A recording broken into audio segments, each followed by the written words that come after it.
श्रीला प्रभुपाद की जय। नमः ओम विष्णुपादाय कृष्णपृष्ठाय भूतले श्रीमदे भक्ति वेदांत स्वामी नामिने नमस्ते सारस्वती देवे सरस्वती देवी गौरवाणी निर्विशेष शून्यवादी पाश्चात्य देशतारिणी जय श्री चैतन्य प्रभु नित्यानंदा द्वैता गदाधर गौर भक्तवृंद हरे कृष्णा हरे कृष्णा हरे कृष्णा हरे हरे कृष्णा हरे हरे हरे राम राम राम राम हरे राम हरे राम हरे कृष्णा हरे कृष्णा हरे कृष्णा हरे हरे कृष्णा हरे हरे हरे राम राम राम हरे राम हरे हरे राम राम हरे कृष्ण हरे हरे हरे कृष्णा कृष्ण कृष्ण हरे हरे कृष्ण राम हरे राम राम हरे राम हरे हरे जय निताई गौरंग जय निताई गौरंग जय निताई गौरंग जय निताई गौरंग जय राधा कृष्ण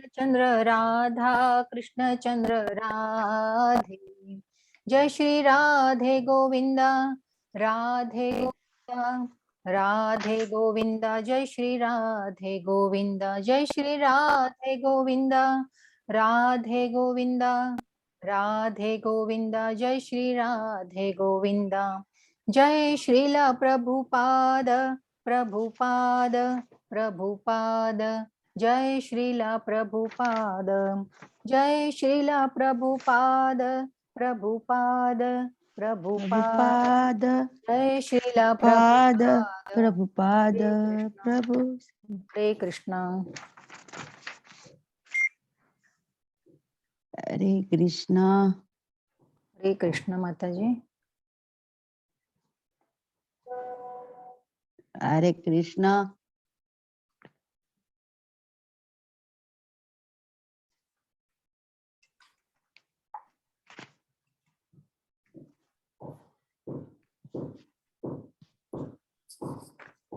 हरे कृष्णा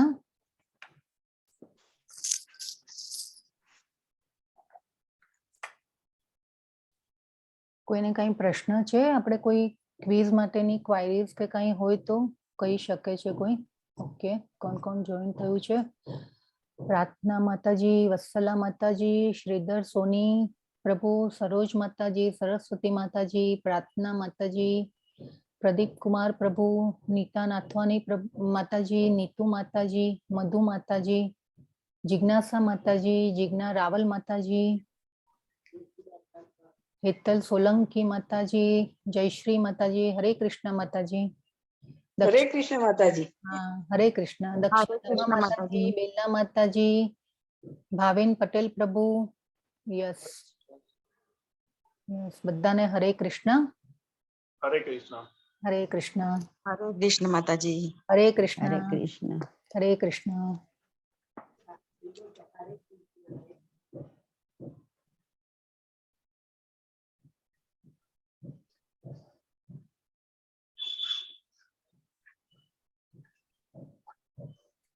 ઓકે આપણે મંગલાચરણ થી સ્ટાર્ટ કરીએ 4 વાગવા આવ્યા છે હા કાલે કાલ માટે 8 વાગ્યાની લિંક મૂકજો ને જી માતાજી શું કહી રહ્યા છો તમે કાલ 8 વાગ્યાની બી એક લિંક આમાં શેર કરજો ને માતાજી આ ગ્રુપમાં 4 વાગ્યાની જ લિંક શેર થશે તમારે 8 વાગ્યામાં જોઈન થવું છે કાલે એક જ દિવસ ખાલી અચ્છા, હા હા હા. તો એ છે ને, તમે કાલે કદાચ બિઝી હોય ને, તો આપણી કાલની જે ક્લાસ છે એની લિંક પણ આ ગ્રુપમાં આવી જશે, તો તમે પછી પણ સાંભળી શકો છો મારા માતાજી. હા, ઈ લિંક તો આવે જ છે, ઈ તો આવે જ છે. યસ માતાજી. હા, હા, ઓકે ઓકે. તમારે 8 વાગ્યાની બેચ માટે રજીસ્ટ્રેશન કરાવવું પડે, એ પછી જોઈન થવાશે. ના ના, તો પછી આ રેકોર્ડિંગ જોઈ લઈશું, વાંધો હા નથી. હા હા. ઓકે હા. માતાજી. હા, ઓકે. આપણે મંગલાચરણ થી સ્ટાર્ટ કરીએ. 4 વાગ્યા છે.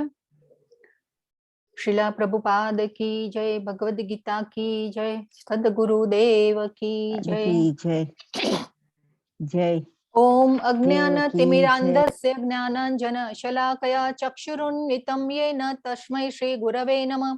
श्री चैतन्य मनोभीष्टं स्थापितं येन भूतले स्वयं रूप कदा मह्यं ददाति स्वपदान्तिकं. वन्देऽहं श्रीगुरो श्रीयुतपदकमलं श्रीगुरून् वैष्णवांश्च श्रीरूपं सागरजातं सहगण रघुनाथान्वितं तं सजीवं साद्वैतं सावधूतं परिजन सहितं कृष्ण चैतन्य देवं श्री राधा कृष्ण पादान् सहगण ललिता श्री विशाखान्वितांश्च. हे कृष्ण करुणा सिंधो दीनबंधो जगत्पते गोपेश गोपिका कांत राधा कांत नमोस्तुते. तप्त कांचन गौरांगी राधे वृंदावनेश्वरी वृषभानुसुते देवी प्रणमामि हरिप्रिये. वाञ्छाकल्पतरुभ्यश्च कृपा सिन्धुभ्य एव च पतितानां पावनेभ्यो वैष्णवेभ्यो नमो नमः. श्री कृष्ण चैतन्य प्रभो नित्यानंद श्री अद्वैत गदाधर श्रीवासादि गौर भक्तवृंद. हरे कृष्ण कृष्ण कृष्ण हरे हरे, हरे राम राम राम हरे हरे. हरे कृष्ण सर्वेने. તમારું આજના 11મા દિવસે પણ જે ધૈર્ય અને નિશ્ચયથી તમે બધા જોઈન થયા છો, જોડાયા છો, એના માટે તમારા બધાનો ખૂબ ખૂબ આભાર. આપણે આજે મંગલાચરણ જે છે એના દ્વારા આપણે આપણા ક્લાસમાં મંગલતાને વધાવી અને આપણા ગુરુઓ જે આચાર્યો છે એ બધાને પણ આપણે આહવાન આપ્યું અને આપણા ક્લાસમાં આપણને અદ્રશ્ય રીતે પણ આપણને મને કહેવાની ને તમને સમજવાની શક્તિ આપી.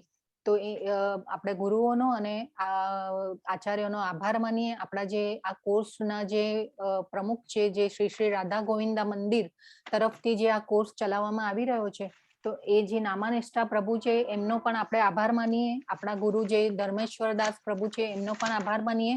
એ પણ ખૂબ જ મહેનત કરી રહ્યા છે આ કોર્સને ફેલાવવા માટે, તો એમનો પણ ખૂબ ખૂબ આભાર. હરે કૃષ્ણ સર્વેને. ઓકે, તો સ્ક્રીન શેર કરું છું. ત્યાં સુધી બધા આપણે જરાક થોડું ક્વિઝ લઈ લઈએ. ઓકે, કાલે મેં અનસુયવે કીધેલું. અનસુયવેનો શબ્દ શું થાય? અનસુયવે કાલે આપણે કાલના અધ્યાયમાં જોયેલું. અનસુયવેનો મીનિંગ શું? કોઈને યાદ છે? અનસુયવે પહેલા જ અર્જુનને ભગવાને કીધું હતું કે મેં તને આ ઉપદેશ હું કેમ આપી રહ્યો છું? શંકા ન કરે. યસ, બીજું શંકા, અને બીજું જે મેઇન પોઈન્ટ હતો કાલનો ફર્સ્ટ શ્લોક કે હું તને આ જ્ઞાન એના માટે આપી રહ્યો છું કે તું મારો મિત્ર. ઈર્ષા યસ ઈર્ષા ન કરે તે. યસ, બધાના જવાબો સાચા છે. અને આ જે ઈર્ષા, અનસુયવે એટલે ઈર્ષા. ઓકે, પછી મધુસૂદન કેમ કયા છે ભગવાનને અર્જુને? ભગવાનને અર્જુને મધુસૂદન કયા છે? માતાજી મધુ નામના મધુ નામના રાક્ષસને એમને માર્યો મધુ હતો. નામના યસ, રાક્ષસને માતાજી જય શ્રી માર્યો. માતા. જય શ્રી માતાજી છે, માર્યો, આપણા મધુ previous કહેતો. ક્લાસના મેમ્બર છે. અને જય શ્રી માતાજી બધાને બીજાને આન્સર આપવા દેજો. ઓકે માતાજી. એટલે ઓકે, તો પ્રભુજી મારી સ્ક્રીન કેવી રીતે મારે કરવાની છે મોટી? શું માતાજી? સ્ક્રીન કેવી રીતે મોટી થશે આમાં?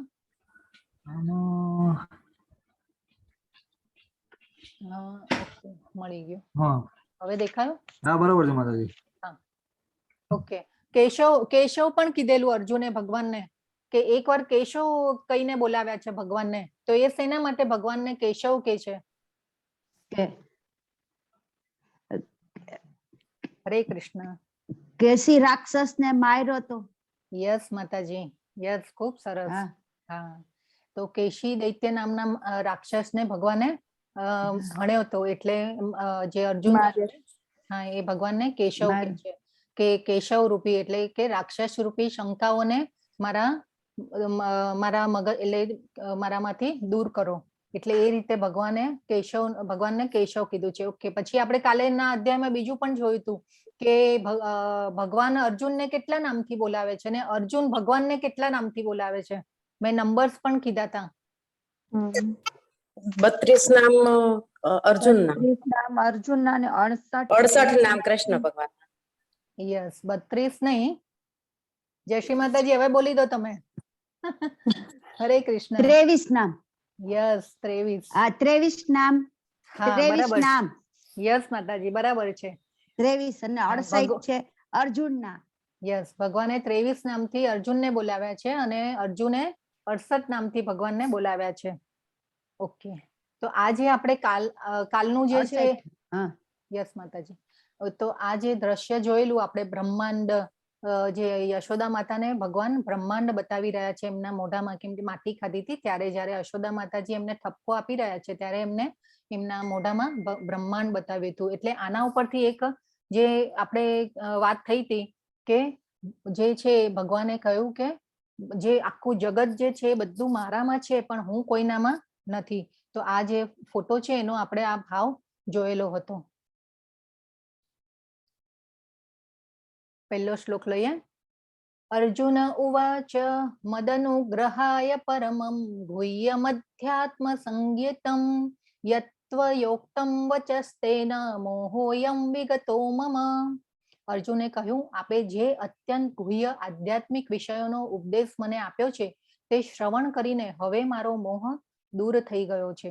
હવે કાલના અધ્યાયમાં આપણને જે અત્યાર સુધીના જે બધા અધ્યાયો હતા એમાં ભગવાને ભક્તિ યોગ આપ્યો, જ્ઞાન આપ્યું કે ભાઈ આપણે આત્મા છીએ, શરીર નથી. પછી એ રીતે એક અધ્યાય જેમ જેમ આવતા ગયા એમ ભગવાને જ્ઞાનની હાઈટ વધારતા ગયા. કાલે આપણે જોયું કે કાલનો જે અધ્યાય હતો એમાં ભગવાને એમના ઐશ્વર્યોનું દર્શન કરાવ્યું હતું આખા અધ્યાયમાં. અને આપણે એ કોષ્ટક બી જોયેલું કે જે જગત જે છે એમાં હું ક્યાં ક્યાં છું. એટલે આપણે જે વાત કરીએ છીએ કે ભાઈ કણે કણમાં ભગવાન છે, તો એ વસ્તુ આપણે ભગવાને આપણને કાલે બતાવી કે ભગવાનના ઐશ્વર્યો આપણે જોયા. અને એ પહેલા બી એક અધ્યાયમાં આપણે એ પણ જોયેલું કે હું પાણીનો સ્વાદ છું, અને એ જે બધું જે છે એ પણ આપણે જોયો તો એક કોષ્ટક આખો જોયેલો. હવે આ જે અધ્યાય જે છે એમાં ભગવાન છે, આજનો અધ્યાય છે વિરાટ રૂપ સંદર્શન યોગ, એટલે કે વિશ્વરૂપ દર્શન. તો આ રીતે ભગવાને આ અધ્યાયમાં આખા અધ્યાયમાં એમનું વિશ્વરૂપ દર્શન કરાવ્યું છે અર્જુનને. અને એ કેમ કરાવ્યું છે એ પણ આપણે આગળ જોઈશું. તો જે આજે જે શબ્દ છે મદ અનુગ્રહાય, અનુગ્રહાય એટલે કૃપા કરી, અને મદ એટલે કે મારી ઉપર. તો મારી ઉપર જે અર્જુન જે છે ને એ એટલો સરસ શબ્દ, એટલે આ પોઈન્ટ અહીંયાથી આપણે અર્જુનની અહીંયા ક્વોલિટી જોવાની છે કે અર્જુન કૃપા કરીને, પ્રભુ જે આપે મારા ઉપર કૃપા કરી અને મને આ જે બધું જ્ઞાન આપ્યું, તો એનાથી મારો મોહ દૂર થઈ ગયો છે. તો આ જે મદ અનુગ્રહાય જે શબ્દ છે એ બહુ ઇમ્પોર્ટન્ટ છે કે મોહોયમ એટલે કે મોહ, અને વિગત એટલે દૂર થયો છે. અને અધ્યાત્મ કીધું છે કે મદ અનુગ્રહાય પરમમ અધ્યાત્મ. અધ્યાત્મ એટલે કે સ્પિરિચ્યુઅલ, કે જે બી તમે જ્ઞાન આપ્યું એ કેવું આપ્યું અત્યાર સુધી મને? પરમમ. પરમમ જે શબ્દ જે છે એ પણ અલૌકિક ડિવાઇન શબ્દ છે. અને આ મદ અનુગ્રહાય એટલે કે કૃપા કરીને તમે મને જે આ જ્ઞાન આપ્યું એનાથી મારો મોહ દૂર થયો છે, એ ભગવાનને કહે છે. તો ભગવાન પાસે જો આપણે બીજું કઈ નહીં. ભગવાનને પાસે આપણે જો આપણે કબૂલ કરીએ અને આભાર, આમાં જે અર્જુને આભાર વ્યક્ત કર્યો છે કે કૃપા કરીને મને તમે આ જે જ્ઞાન આપ્યું એનાથી મારો મોહ દૂર થયો. એટલે આમાં જે છે અર્જુનની એક ક્વોલિટી બતાવી છે કે ભગવાન પાસે એને આજીજી કરી કે ભાઈ કૃપા કરી અને આભાર પ્રગટ કર્યો છે ભગવાન પાસે. અને આ એક અર્જુનની ક્વોલિટી છે. એટલે આ ગ્રેટફુલ એટલે કે ગ્રેટિટ્યુડ, આપણે જે કહીએ કે ગ્રેટિટ્યુડ બતાવ્યો છે ભગવાને, એટલે આ એક આપણે અર્જુન પાસેથી એક શીખવાનું છે. તો આપણે ક્યાંય પણ જો સંબંધ બનાવવો હોય કે ભાઈ આપણે સારા રિલેશનશિપ આપણે મેન્ટેન કરવી હોય, તો આપણે જે એકબીજાને જે આભાર પ્રગટ કરીએ છીએ, તો એ પણ વસ્તુ જે છે એ અર્જુન પાસેથી શીખવાની છે આપણે. અને આપણે જો આભાર પ્રગટ કરીએ છીએ તો સામેવાળી વ્યક્તિને પણ એટલું સારું લાગે છે કે આ જે વ્યક્તિ જે છે એ મારા ગુણોને, મારું જે વ્યક્તિત્વ છે એને નિહાળી રહ્યો છે અને મને આભાર પ્રગટ કરી રહ્યો છે. એટલે આની સાથે જે સંગ કરવામાં જે મજા આવશે મને, તો એનાથી એટલે કે આપણે મોકળાશ આપીએ છીએ સામે વ્યક્તિને પણ. એટલે સંબંધની જે રિલેશનશિપ જે છે એમાં એક આ ચિતાર છે, ભગવાને અર્જુન પાસેથી આપણે આ શીખવાનું છે કે સામેવાળા વ્યક્તિને આપણે જો આભાર પ્રગટ કરીએ છીએ તો એ સામેવાળા વ્યક્તિને પણ સારું લાગે છે અને એને પણ એમ થાય છે કે ના, આ વ્યક્તિનો સંગ કરવામાં મને પણ આનંદ આવશે. એટલે આપણે જે આ રિલેશનશિપ છે ભગવાન સાથેનું જે જોડાણ છે એ આપણે ભગવાનની સાથે પણ આ રીતે રાખવાનું છે.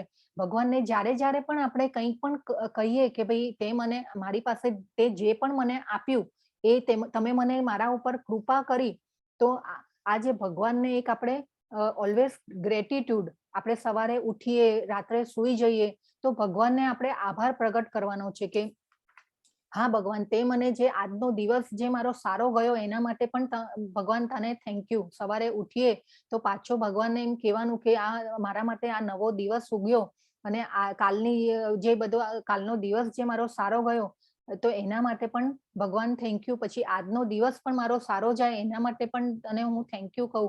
એટલે ભગવાનને આપણે ગ્રેટિટ્યુડ જે છે એ ભગવાનની સામે આપણે પ્રગટ કરવાનો છે. એટલે આ જે ગ્રેટિટ્યુડ જે છે, આભાર, કૃપા કરીને મને કૃપા જે છે ભગવાન, તો આ કૃપા જે છે એ ભગવાન આપણી ઉપર વરસાવે છે.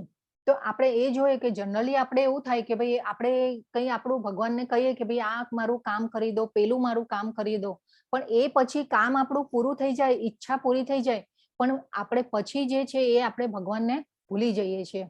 એટલે જે ભગવાન બી કહે છે કે ભાઈ આ કરી દો, પેલું કરી દો વાળો ડિપાર્ટમેન્ટ છે ને એ ઓલવેઝ ભરેલો રહે છે, પણ જે આ થેન્ક યુ વાળો ડિપાર્ટમેન્ટ જે છે ને એ મારો ઓલવેઝ ખાલી જ રહે છે.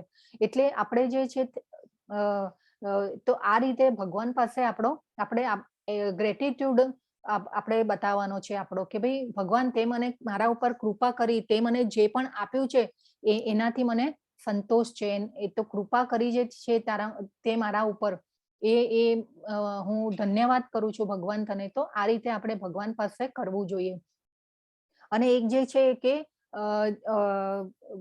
આજના દિવસમાં આપણને એવું લાગે ઘણીવાર કે ભાઈ આજનો દિવસ સારો નથી ગયો, ઘણી ચુનૌતીઓ હતી, ઘણી મુશ્કેલીઓ હતી, તે છતાં પણ ભગવાન આપણને ઘણીવાર આપણને લાગે કે ભાઈ આપણને ન ખબર પડે, પણ ઘણીવાર એવું થાય કે ભાઈ સુડીનો ઘા 100થી સર્યો હોય. એ આપણને ઘણીવાર એ પછી આમ ક્યારેક રિયલાઇઝ કરીએ ને ત્યારે એમ થાય કે હા, આ તો આવું થઈ ગયું હતું એમ. એટલે આ રીતે આપણે ભગવાનને, આપણને નથી ખબર હોતી કે આવી મુશ્કેલી હતી, ચુનૌતીઓ હતી, પણ એ સુડીના ઘા જે છે એ 100થી સરી ગયો. એટલે આપણે એ મુશ્કેલીમાંથી બચી ગયા, થોડામાંથી બચી ગયા. આપણને ક્યારેક લાગે કે હા, આટલું બધું થઈ ગયું મારી સાથે, આવું થયું મારી સાથે, પણ આપણે વિચારીએ કે ભગવાન આપણી સાથે હતા એટલે હું મુશ્કેલીમાંથી બચી ગયો, એટલે હું થોડામાંથી બચી ગયો, મારી પાસે થોડુંક જ આવ્યું દુઃખ. એટલે આ રીતે આપણે ભગવાનને જો વિચારીએ અને કૃપા જે મદ અનુગ્રહાય, એ શબ્દ ખૂબ જ મહત્વનો છે. અને આ અર્જુન પાસેથી આપણને ક્વોલિટી આપણે આ લેવા જેવી છે કે ભગવાનને ઓલવેઝ ક્યારે બી આપણે નમસ્કાર કરીએ કે કંઈ પણ કહીએ, હા ભગવાનને આપણે એમ કહેવાનું કે હા, કૃપા કરી છે, મને તે જે પણ આપ્યું છે એ મારા માટે મને સંતોષ છે, હું મારી પાત્રતા હોય તો તું આપજે. એટલે એ રીતે આપણે ભગવાનને ગ્રેટિટ્યુડ વ્યક્ત કરવો જોઈએ. એટલે પોઈન્ટ છે કે આભાર, એટલે આ અર્જુન પાસેથી આપણે શીખવાનું છે. પછી છે, હે કમળ નયન, મેં આપની પાસેથી જીવ માત્રના ઉત્પત્તિ તથા લય વિશે વિસ્તારપૂર્વક શ્રવણ કર્યું છે અને આપના અક્ષય મહિમાનો પણ અનુભવ કર્યો છે. તો અહીંયા અર્જુને પણ જો પાછું ભગવાનને કમળ નયન કીધા છે. તો કમળ નયન એટલે આ એક છે ને ભગવાનને કમળની સાથે સરખાવ્યા છે. અને કુંતી માતાની એક સરસ પ્રાર્થના છે કે નમો પંકજ નાભાય, નમો પંકજ માલિને, નમો પંકજ નેત્રાય, નમો પંકજ જાંગ્રહે. એટલે બધામાં પંકજ પંકજ એટલે કે ભગવાન તમારા નેત્રો પંકજ જેવા છે, એટલે કે કમળ જેવા છે. તમારું શરીર એટલે જે કે નાભાય એટલે કે નાભી સુધીનું શરીર, કે જે બી તમારું ભગવાનનું જે વ્યક્તિત્વ છે એ કમળ જેવું છે. એટલે આ રીતે જે છે કુંતી માતાની ખૂબ જ સરસ પ્રાર્થના છે, એની આખી પ્રભુપાદે એક બુક કરેલી છે. એટલે ભગવાને અહીંયા લોટસ એટલે કે કમળ સાથે સરખાવ્યા છે, કેમ કે કમળનું પુષ્પ જે છે એ કોઈ દિવસ પાણી કે કશાકથી અસ્પૃશ્ય છે, એટલે કે એ કોઈ બીજી વસ્તુથી લીંપાતું નથી. એટલે ભગવાનને અહીંયા કમળ સાથે સરખાવ્યા છે, એટલે કમળ નયન કહીને સંબોધે છે ભગવાનને. પછી જે છે કે છે કે હે પુરુષોત્તમ, હે પરમેશ્વર, હું આપને સ્વયં આપના જણાવ્યા પ્રમાણેના આપના વાસ્તવિક રૂપને મારી સમક્ષ જોઈ રહ્યો છું. તેમ છતાં આપ આ દ્રશ્ય જગતમાં કેવી રીતે પ્રવેશ્યા છો એ જોવાની મારી ઈચ્છા છે. આપના એ સ્વરૂપમાં હું દર્શન કરવા ઈચ્છું છું. હવે અર્જુન જો અહીંયા કેટલી સરસ રીતે ભગવાનને કહે છે, અને ભગવાન પણ જો કેટલું સ્મિતપૂર્વક અર્જુનને સમજાવી રહ્યા છે, અને અર્જુન કેવી રીતે હાથ આમ લંબાવીને ભગવાનને કહે છે કે હું તમારા વિશ્વરૂપના દર્શન કરવા માંગુ છું. પણ પાછું જો કેવી રીતે કહે છે, હે પ્રભુ, હે યોગેશ્વર, જો હું આપને આપના વિશ્વરૂપના દર્શનનો અધિકારી લાગતો હોઉં તો કૃપા કરી મને આપના એ અનંત વિશ્વરૂપના દર્શન આપો. પાછી અહીંયા કૃપા કરીને મને આપના એ અનંત વિશ્વરૂપના દર્શન આપો. પાછું અહીંયા પણ કીધું કે હે ભગવાન, કૃપા કરીને, અને પાછું હે યોગેશ્વર, જો હું આપને આપના વિશ્વરૂપના દર્શનનો અધિકારી લાગતો હોઉં, જો મારી યોગ્યતા હોય તો તમે આપો. ભગવાનને અહીંયા એટલે આમાં અર્જુનની નમ્રતા બતાવી છે આપણે. આ એક અર્જુનના એક ક્વોલિટી છે, ગુણો છે, એ આપણે ગ્રહણ કરવાના છે, આપણે અર્જુન બનવાનું છે. તો અહીંયા ભગવાનને પાછું જો યોગેશ્વર કીધા છે, એટલે બધા યોગોનો ઈશ્વર એટલે યોગેશ્વર, અને યોગેશ્વર તરીકે સંબોધ્યા છે ભગવાનને. અને આ એક ઇમ્પોર્ટન્ટ પોઈન્ટ છે કે વિશ્વરૂપ દર્શનનો અધિકારી લાગતો હોઉં, એટલે મારી યોગ્યતા, મારી પાત્રતા હોય તો તમે મને એના દર્શન કરાવો, નહીં તો નહીં. આગળ કીધું મદ અનુગ્રહાય, અને અહીંયા જો ભગવાનને કહે છે કે મારી પાત્રતા, મારી યોગ્યતા હોય, હું અધિકારી લાગતો હોઉં તો મને તમે મારા પર કૃપા કરો અને મને એ બતાવો. તો આ જે પોઈન્ટ જે છે એ બહુ ખૂબ જ મહત્વનો છે કે યોગ્ય લાગતો હું, એટલે આપણે પણ જે છે એ ભગવાનને કહેવાનું છે. આપણે જ્યારે પણ કંઈ કહીએ ભગવાનને કે કંઈ માંગીએ તો ભગવાન પાસે આ રીતે કહેવાનું છે કે ભગવાન, મને આ બરાબર લાગી રહ્યું છે કે મને મારું આ જે મારે કામ છે, મારે આ કરવાનું છે, અને મારે આમાં આ રીતે કરવું છે. તો ભગવાનને કહેવાનું કે તમે જો મને, હું અધિકારી, મારી પાત્રતા હોય તો મને આ વસ્તુ મને આપજો. તો આ રીતે આપણે કંઈ માંગવું હોય તો પણ આ રીતે ભગવાન પાસે કહેવું જોઈએ. તો આ જે છે અર્જુનની જે ક્વોલિટી છે એ આમાં, અને પાછું ભગવાનને એ મોકળાશ પણ આપે છે કે ભાઈ સ્વતંત્રતા ભગવાનને પણ આપે છે કે ભગવાન, તમે જો તમને એવું લાગે કે હું અધિકારી લાગતો હોઉં, એટલે ભગવાનને પણ સ્વતંત્રતા આપી અર્જુને કે જો હું અધિકારી લાગતો હોઉં તો મને તમે દર્શન કરાવજો. એટલે આ જો સંબંધની એક જે રિલેશનશીપમાં જે સ્વતંત્રતા એટલે કે સ્પેસ આપવી અને સ્પેસ લેવી, એ જે આ છે એ બહુ મહત્વનો પોઈન્ટ છે કે ભગવાનને એ મોકળાશ પણ આપે છે કે તમને યોગ્ય લાગે તો મને આપજો. એટલે આ જે છે ભગવાન સાથેનો જે સંબંધ છે એ આપણે આ રીતે જોવાનો છે. એટલે આ ખૂબ જ મહત્વનો પોઈન્ટ છે કે યોગ્ય લાગે તો. એટલે ભગવાન પણ આપણે પણ જો ભગવાન પાસે ક્યારે એવું લાગે અને કંઈ કહીએ તો ભગવાનને આ રીતે કહેવું જોઈએ કે જો મારી પાત્રતા હોય તો તમે મને આપજો. એટલે આ રીતે જે આ જે બે શ્લોક છે, 4 શ્લોક, એ અર્જુનની ગુણો ના દર્શાવ્યા છે અને નમ્રતા દર્શાવી છે અર્જુનની. પછી કે છે કે વિશ્વરૂપ માટે 3 કારણો. તો અર્જુનના વિશ્વાસને એક તો વધારવા માટે ભગવાન એને બતાવવા માટે તૈયાર થાય છે. પછી જે છે કે જે લોકો ત્યાં હાજર નથી તે માટે પ્રમાણ, અને ભવિષ્યના દેવતાઓ માટે માપદંડની સ્થાપના. એક તો જે છે કે આપણે જે જાણ્યું કે કૃષ્ણ જે છે એ પૂર્ણ પુરુષોત્તમ ભગવાન છે, અને જે બીજું જે છે કે જે લોકો ત્યાં હાજર નથી તે માટે પ્રમાણ.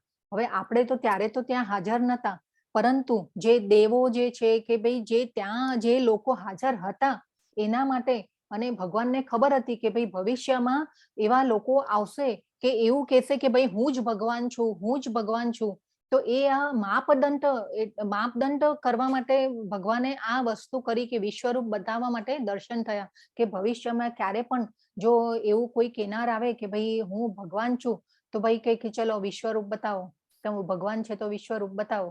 એટલે આ રીતે જે છે ભગવાનને એવી ખબર હતી કે ભાઈ આવા માણસો આવશે, એટલે ભગવાન છે તે વિશ્વરૂપ બતાવવા માટે તૈયાર થાય છે, અને ભવિષ્યના જે દેવતાઓ માટે પણ માપદંડની સ્થાપના કરવા માટે આ જે છે ભગવાન તૈયાર થાય છે.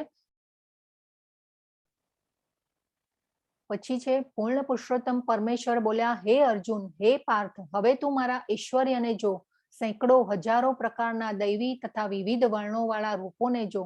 હે અર્જુન, તું જે કંઈ જોવા ઈચ્છે છે તે હમણાં જ મારા આ દેહમાં જો.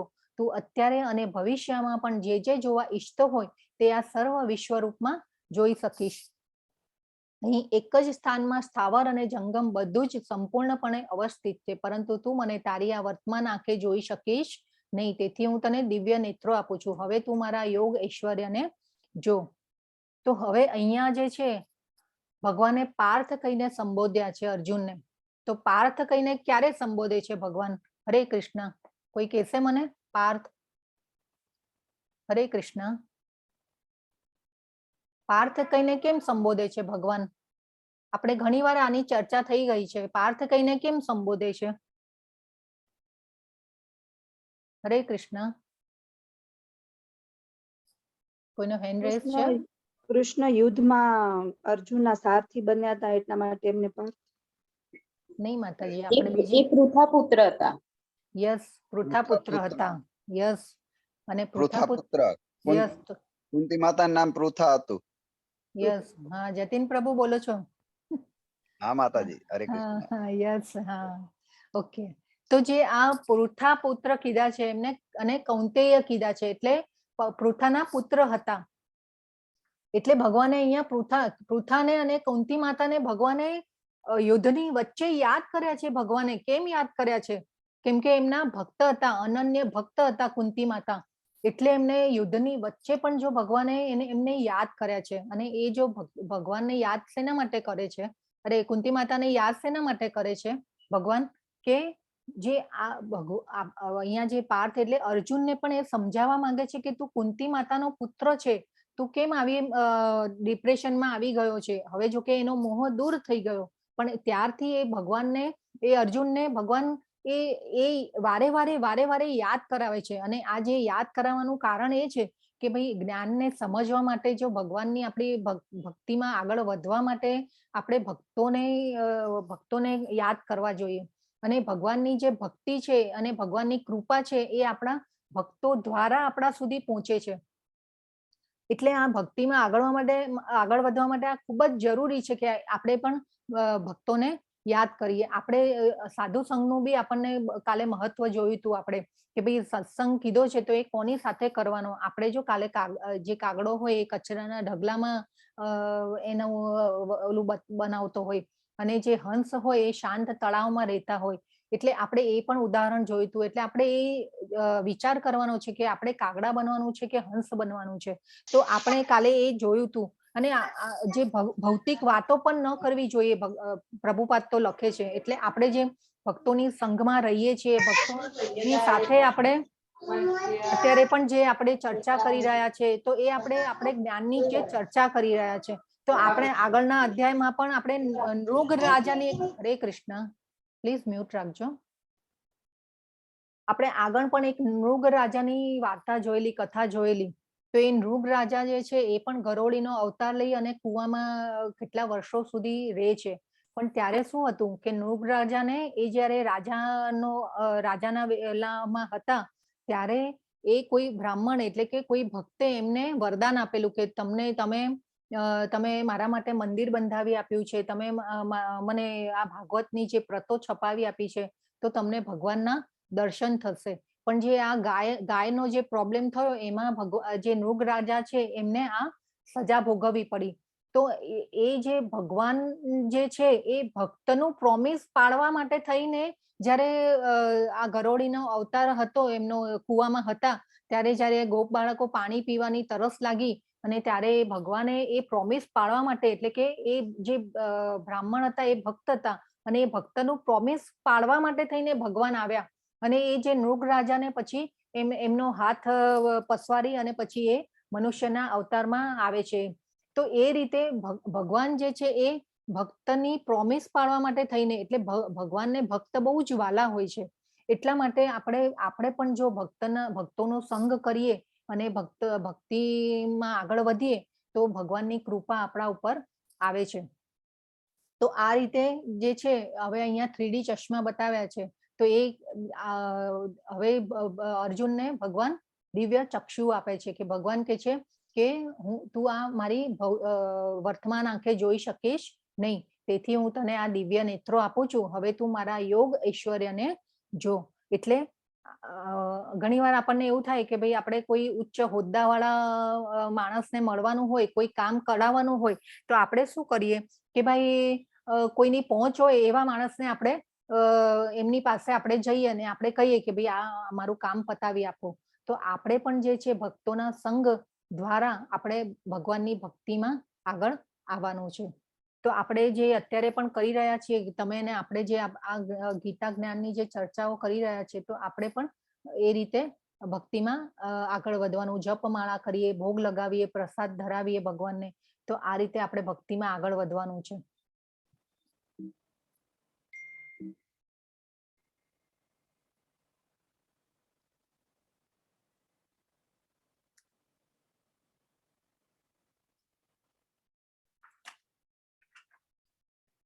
હવે કે છે ભગવાન સોરી, આ સંજયનો શ્લોક છે. સંજય ઉવાચ એવ મુક્ત્વા તતો રાજન મહાયોગેશ્વરો હરિઃ દર્શયામાસ પાર્થાય પરમં રૂપમૈશ્વરમ. હવે સંજય બોલ્યા, હે રાજા, આ પ્રમાણે કહીને સર્વ યોગ શક્તિના પરમેશ્વર એવા પરમ યોગી ભગવાન એ અર્જુને પોતાના વિશ્વરૂપનું દર્શન કરાવ્યું. હવે આ જે સંજય છે એ પણ આપણે જોવાનું છે કે સંજય જે છે, સંજયજીએ પણ ભગવાનને શું કીધું? મહાયોગેશ્વરો હરિઃ. સંજયજી છે એ પણ ભગવાનના ખૂબ જ મોટા ભક્ત હતા, શુદ્ધ ભક્ત હતા. એટલે અને સંજયજીને ખબર હતી કે ભગવાન જે છે એ ભગવાન એટલે કે ભગવાન છે, એટલે કૃષ્ણ જે છે એ ભગવાન છે. એ સંજયજી પણ એમના ભક્ત હતા. એટલે એમને પણ જો ધૃતરાષ્ટ્રની કહેતી વખતે યોગેશ્વરો હરિઃ એ શબ્દ યુઝ કર્યો છે.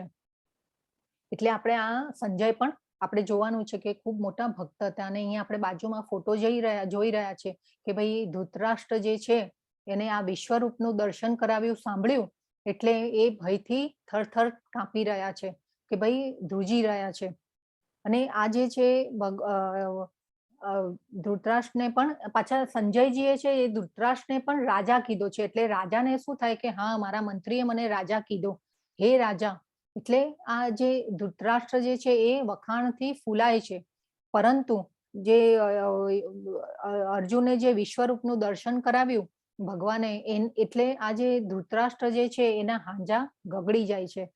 અને ધૃતરાષ્ટ્રને તો પહેલા એમ જ હતું કે ભાઈ મારા પુત્રો જીતી જશે, એમની પાસે આ સેના આટલી મોટી છે, 18 રક્ષોની સેના, અને મોટા મોટા મહારથીઓ, ભીષ્મ પિતામહ, ગુરુ દ્રોણ, પછી જે છે કૃપાચાર્ય અને દુર્યોધન, પછી જે બીજા બધા જે મોટા મોટા યોદ્ધાઓ જે હતા એ એમની સેનામાં હતા. અને ધૃતરાષ્ટ્રને એમ હતું કે ભાઈ આપણે આ યુદ્ધ જીતી જઈશું.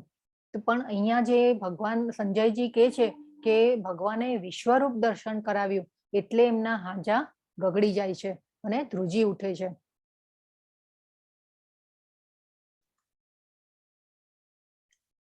પછી અર્જુને તે વિશ્વરૂપમાં અસંખ્ય મુખ, અસંખ્ય નેત્ર તથા અસંખ્ય આશ્ચર્યમય દ્રશ્યો જોયા. આ રૂપ અનેક દિવ્ય આભૂષણોથી અલંકૃત હતું તથા અનેક દિવ્ય શાસ્ત્રોથી સજ્જ હતું. તે દૈવી માળાઓ તથા વસ્ત્રથી શોભતું હતું અને અનેક સુગંધિત દ્રવ્યોના વિલેપન વાળું હતું. બધું જ આશ્ચર્યમય, તેજમય, અસીમ તથા સર્વવ્યાપક હતું. હવે જો ભગવાનનું જે છે રૂપ એ કેટલું સુંદર રૂપ, એટલે વિશ્વરૂપ જે ભગવાને બતાવ્યું અર્જુનને. અર્જુને કીધું કૃપા કરો, એ કૃપા કરી અને મારી યોગ્યતા હોય તો તમે મને બતાવો. અને આજે અર્જુનને જે એક અર્જુનનો વિશ્વાસ વધારવા માટે એક તો મેઇન તો જે હતું કે એ માપદંડ કે ભાઈ હું જ ભગવાન છું, આગળ કોઈ ભગવાન તરીકે પોતાની જાતને, એટલે કે આપણે જે ભગવાનને ખબર હતી કે આગળ આવા મનુષ્ય આવશે કે ભાઈ હું જ ભગવાન છું એમ કહેશે, એવા દેવો ઋષિઓ કે જે પણ જેના પણ માટે હોય, તો એ આ માપદંડ સ્થાપિત કરવા માંગતા હતા ભગવાન, કે એટલા માટે એ તૈયાર થાય છે.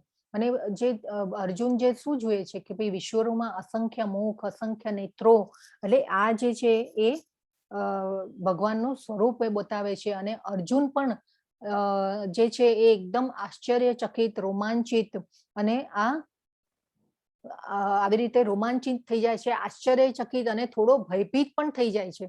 આપણે આગળ જોઈશું. અને જે છે 12મો શ્લોક છે, આકાશમાં જો હજારો સૂર્ય એક જ સમયે એક સાથે ઉદય પામે તો તેમનો પ્રકાશ કદાચ પરમ પુરુષોત્તમના આ વિશ્વરૂપના દેદીપ્યમાન તેજ સમાન થઈ શકે. કેવું તેજ હતું? હજારો સૂર્ય.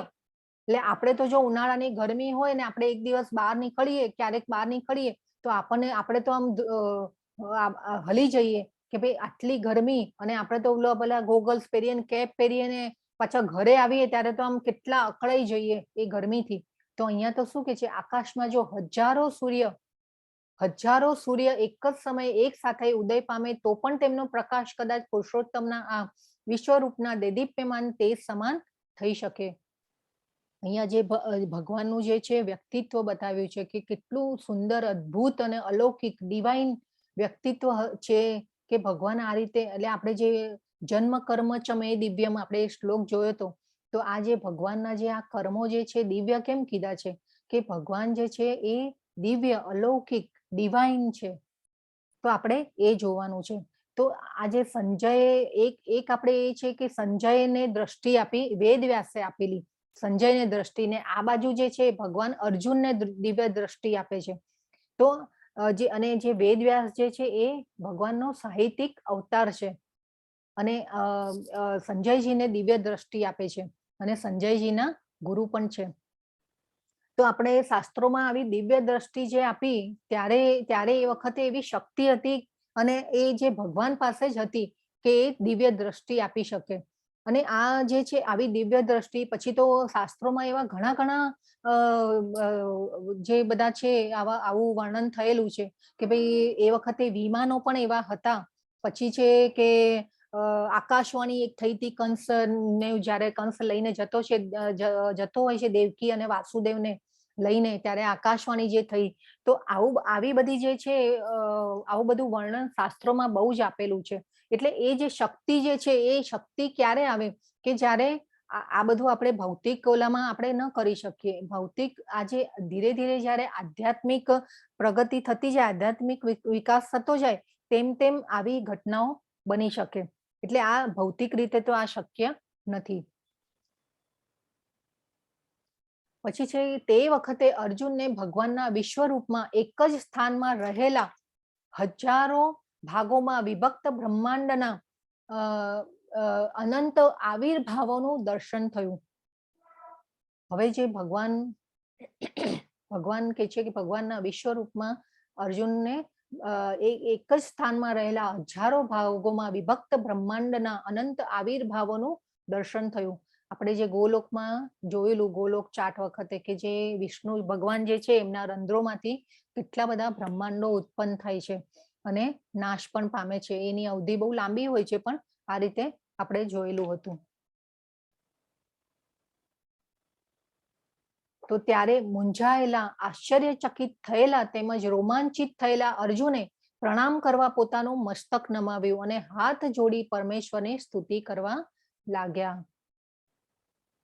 તો જે છે અર્જુન જે છે એ અહીંયા મૂંઝાયેલા છે, અને આટલું બધું ઐશ્વર્ય જ્યારે જુએ ત્યારે ઘણી આપણે જોઈએ તો આપણી તો વિસાત જ નથી કે કોઈ આપણે આ રીતે જોઈ શકીએ ભગવાનની. ત્યારે અર્જુન તો જે ભક્ત હતો, એટલે એવા કેવા ભક્ત હશે કે ભગવાને અર્જુનને પસંદ કર્યા વિશ્વરૂપ બતાવવા માટે. તો આ જે અર્જુન જે છે એ મૂંઝાયેલા પણ છે, આશ્ચર્યચકિત પણ થઈ ગયા અને રોમાંચિત પણ થઈ ગયા. તો આપણે પણ જે છો આધ્યાત્મિક જીવનમાં આગળ ન વધીએ તો આ રીતે આપણને ભગવાનનું ક્યારેય દર્શન થતા નથી. અને આ જે શુદ્ધ ભક્તોના શબ્દો, ભક્તોની પ્રાર્થના આપણે ઓલવેઝ દોહરાવવાની.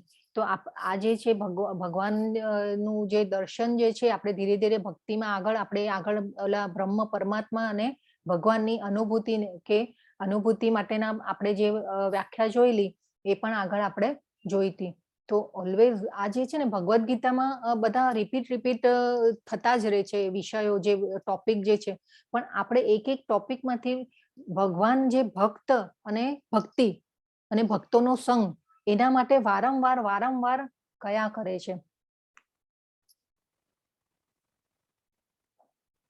પછી છે અર્જુને કહ્યું, હે ભગવાન કૃષ્ણ, હું આપના દેહમાં સર્વ દેવોને તથા અન્ય વિવિધ જીવોને એકત્ર થયેલા જોઈ રહ્યો છું.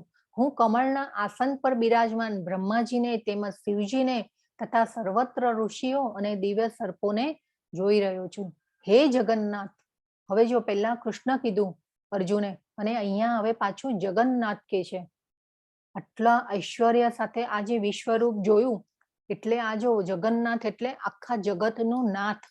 એટલે અહીંયા અર્જુને ભગવાનને જગન્નાથ કીધા છે. એટલે હે વિશ્વરૂપ, હું આપના દેહમાં અનેકાનેક હસ્ત, ઉદર, મુખ તથા ચક્ષુઓને જોઈ રહ્યો છું, કે જે સર્વત્ર વ્યાપ્ત છે અને જે અંતવિહીન છે. આપમાં ન અંત દેખાય છે, ન મધ્ય અને ન આદિ. તો જે ભગવાન જે છે, અને પછી જગન્નાથ કે છે અર્જુન ભગવાનનો શાશ્વત ભક્ત છે, મિત્ર છે, છતાં પણ એને દિવ્ય દ્રષ્ટિ આપી છે. અને આજે તેજોમય પ્રકાશ જે છે એના કારણે અર્જુન કહે છે કે આ દર્શન કરવું દુષ્કર છે. આજે 17મો શ્લોક નીચેનો છે, એમાં ભગવાનને કહે છે કે આપના સ્વરૂપને તેના તેજોમય પ્રકાશને કારણે દર્શન કરવું દુષ્કર છે.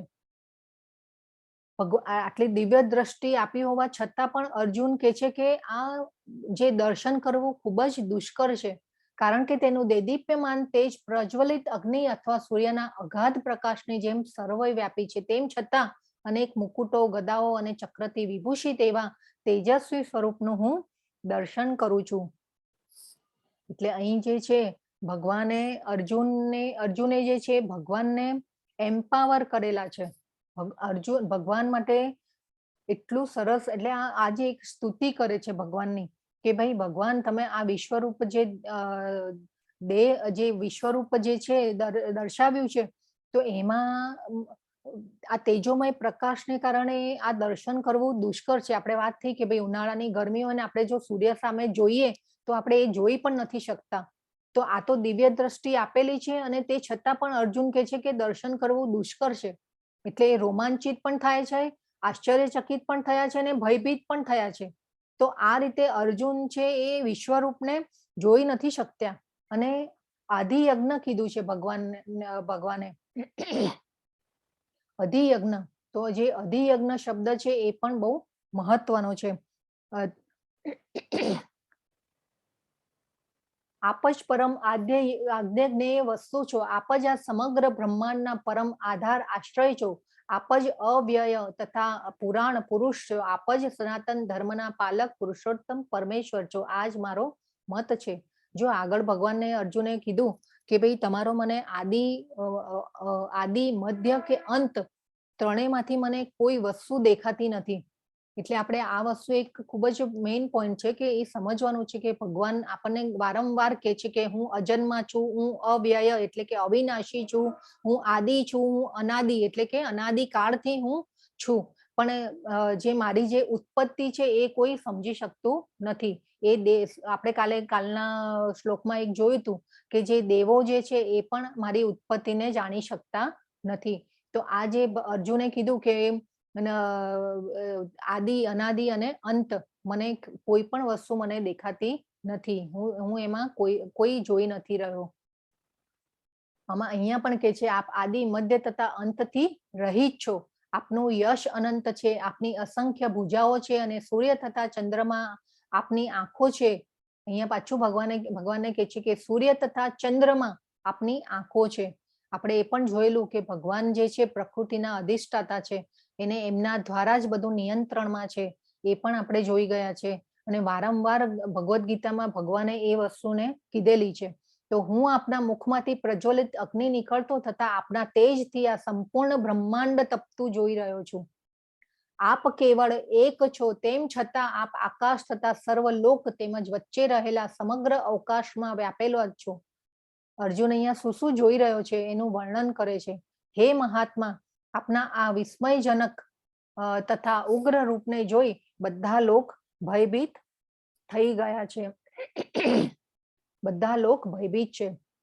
એટલે આ જે દિવ્ય દ્રષ્ટિ આપી સંજય અને અર્જુનને તો આપી, પણ તે છતાં એ સિવાય પણ જે બધા લોક ભયભીત છે. અહીંયા શું કે છે અર્જુન?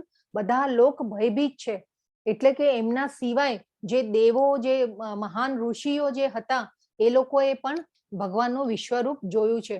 એટલે એ વિશ્વરૂપ જોઈને પછી બધા અર્જુન કહે છે કે ભાઈ બધા લોક ભયભીત છે. એટલે જે બી અલગ અલગ આપણે વાત થઈ હતી કે અલગ અલગ બ્રહ્માંડમાં જે ભગવાન વિષ્ણુ જે છે એમના જે બધા વિસ્તાર જે છે કે ભાઈ કારણોદાયક વિષ્ણુ, ક્ષીરોદક્ષાયી વિષ્ણુ, પછી જે મહાવિષ્ણુ, એ જે છે વિષ્ણુ, એ બધા અલગ અલગ બ્રહ્માંડોમાં વાસ કરતા હોય છે. અને જે આપણા હૃદયમાં જે રહેલા છે એ ક્ષીરોદક્ષાયી વિષ્ણુ તરીકે, પરમાત્મા તરીકે રહે છે. તો આ જે છે ભગવાન એ કહે છે કે બધા લોક ભયભીત છે. એટલે સમસ્ત બ્રહ્માંડો અને ગ્રહોમાં બધા લોક ભયભીત છે, અર્જુન કહે છે.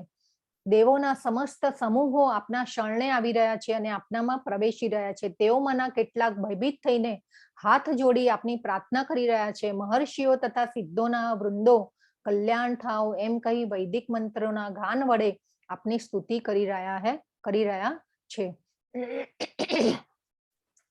તો જે ભગવાનને કે છે કલ્યાણ થાઓ, એટલે જે મહર્ષિઓ અને જે સિદ્ધોને એટલે કે દેવો અને મહર્ષિઓ, જે ઋષિઓ, મહાન ઋષિઓ જે હતા એ કલ્યાણ થાઓ, પુષ્કલાભી એટલે આ સંસ્કૃત વર્ડ છે. એટલે આપણે અહીંયા કલ્યાણ થાઓ એ રીતે ભગવાન ઉપર પુષ્પ વર્ષા કરી રહ્યા છે અને વૈદિક મંત્રોના ગાન વડે આપની સ્તુતિ કરી રહ્યા છે. એટલે દેવો અને જે ઋષિઓ હતા, મહાન ઋષિઓ, એ ભગવાનની સ્તુતિ કરી રહ્યા હતા. એટલે આ બધું જે અર્જુન જુએ છે વિશ્વરૂપમાં, વિશ્વરૂપ દર્શનમાં અર્જુન જોઈ રહ્યા છે આ બધું.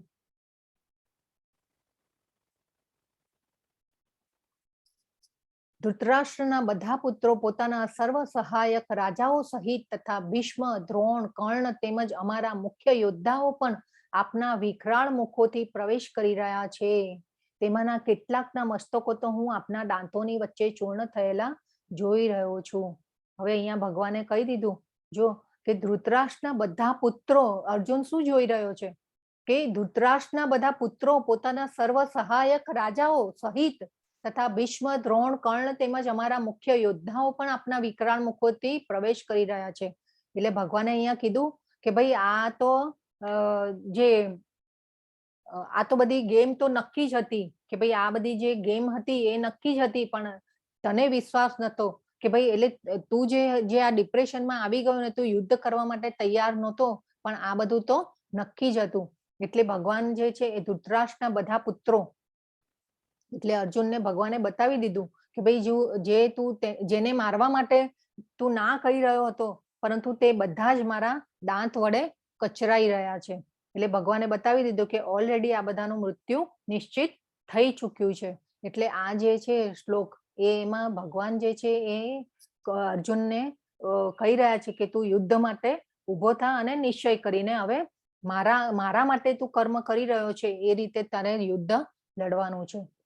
પછી કે છે જેવી રીતે નદીઓના અનેક નીર સમુદ્રમાં પ્રવેશ કરે છે તેવી જ રીતે આ સર્વ મહાન યોદ્ધાઓ પણ આપના પ્રજ્વલિત મુખોમાં પ્રવેશ કરી રહ્યા છે.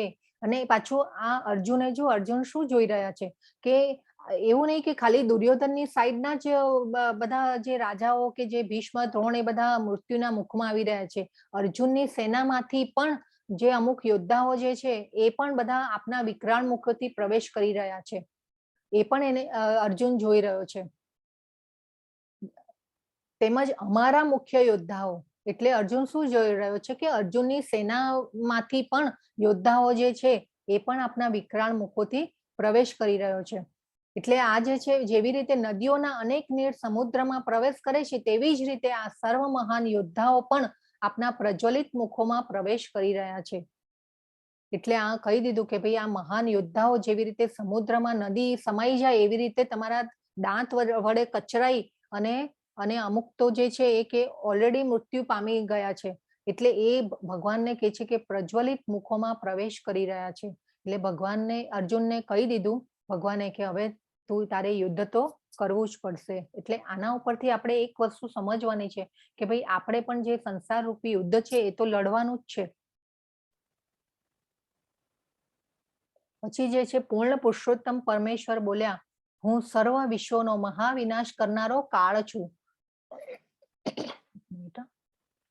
હું સર્વ વિશ્વનો મહાવિનાશ કરનારો કાળ છું અને હું અહીં બધા માણસોનો નાશ કરવા આવ્યો છું. તમારા પાંડવો સિવાય બંને પક્ષના તમામ યોદ્ધાઓ વિનાશ પામશે. હવે જે આ જે છે ને ખૂબ જ ઇમ્પોર્ટન્ટ પોઈન્ટ છે કે જે કાળ આપણે જોયેલું, કાળ એટલે સમય. આપણે જે ભગવદ્ ગીતાનો જે પહેલો અધ્યાય આપણે જયારે લીધેલો ત્યારે આપણે ભગવદ્ ગીતાના વિષયો કયા કયા છે એ આપણે જોયા હતા કે ભાઈ જીવ, પ્રકૃતિ, કર્મ, ભગવાન અને કાળ. અને આપણે જે એક બીજી બી સ્લાઇડ જોયેલી જયારે બ્રહ્માજીનો જે સમય કાળ આપણો જે એ છે એ આખું આપણે કોષ્ટક જોયેલું હતું. તો ભગવાન અહીંયા શું કે છે કે હું સર્વ વિશ્વનો મહાવિનાશ કરનારો કાળ છું. અને આ જે અહીં બધા માણસોનો નાશ કરવા આવ્યો છું. તમારા સિવાય બંને પક્ષના તમામ યોદ્ધાઓ વિનાશ પામશે.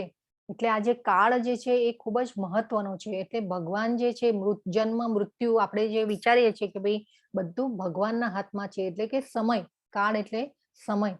ભલે મોટા મોટા આપણે નેતાઓ હોય કે મોટામાં મોટા રાજા હોય, યોદ્ધા હોય, લડક નેતાઓ હોય, કોઈ પણ હોય, પણ અલ્ટિમેટલી આપણે બધાએ આપણે એના તાબે થવું જ પડે છે. એટલે આ ભગવાને કહી દીધો કે કાળ છું અને હું અહીં બધા માણસોનો નાશ કરવા આવ્યો છું અને તમારા સિવાય બંને પક્ષના તમામ યોદ્ધાઓ વિનાશ પામશે. અને ભગવાન અને કહેવાય છે કે ભગવાને જે આ યુદ્ધ પૂરું થયું, જે પણ હણાયા હતા એ બધાને ભગવાને મુક્તિ આપી છે.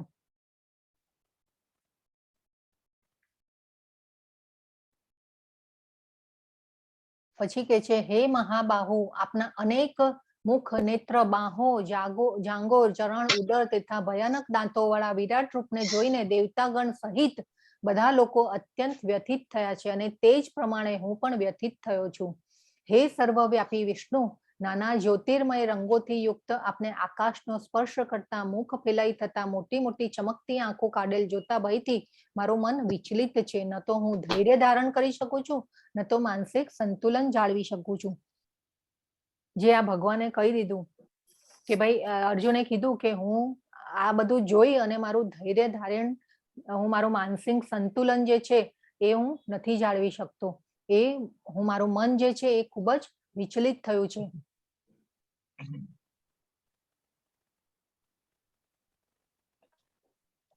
હવે અહીંયા જે છે એક આપણે વિડીયો જોવાનો છે. હરે કૃષ્ણ મંદિર પ્રભુ, આ ચાલુ થઈ શકશે કેવી રીતે? હરે કૃષ્ણ. શું થયું?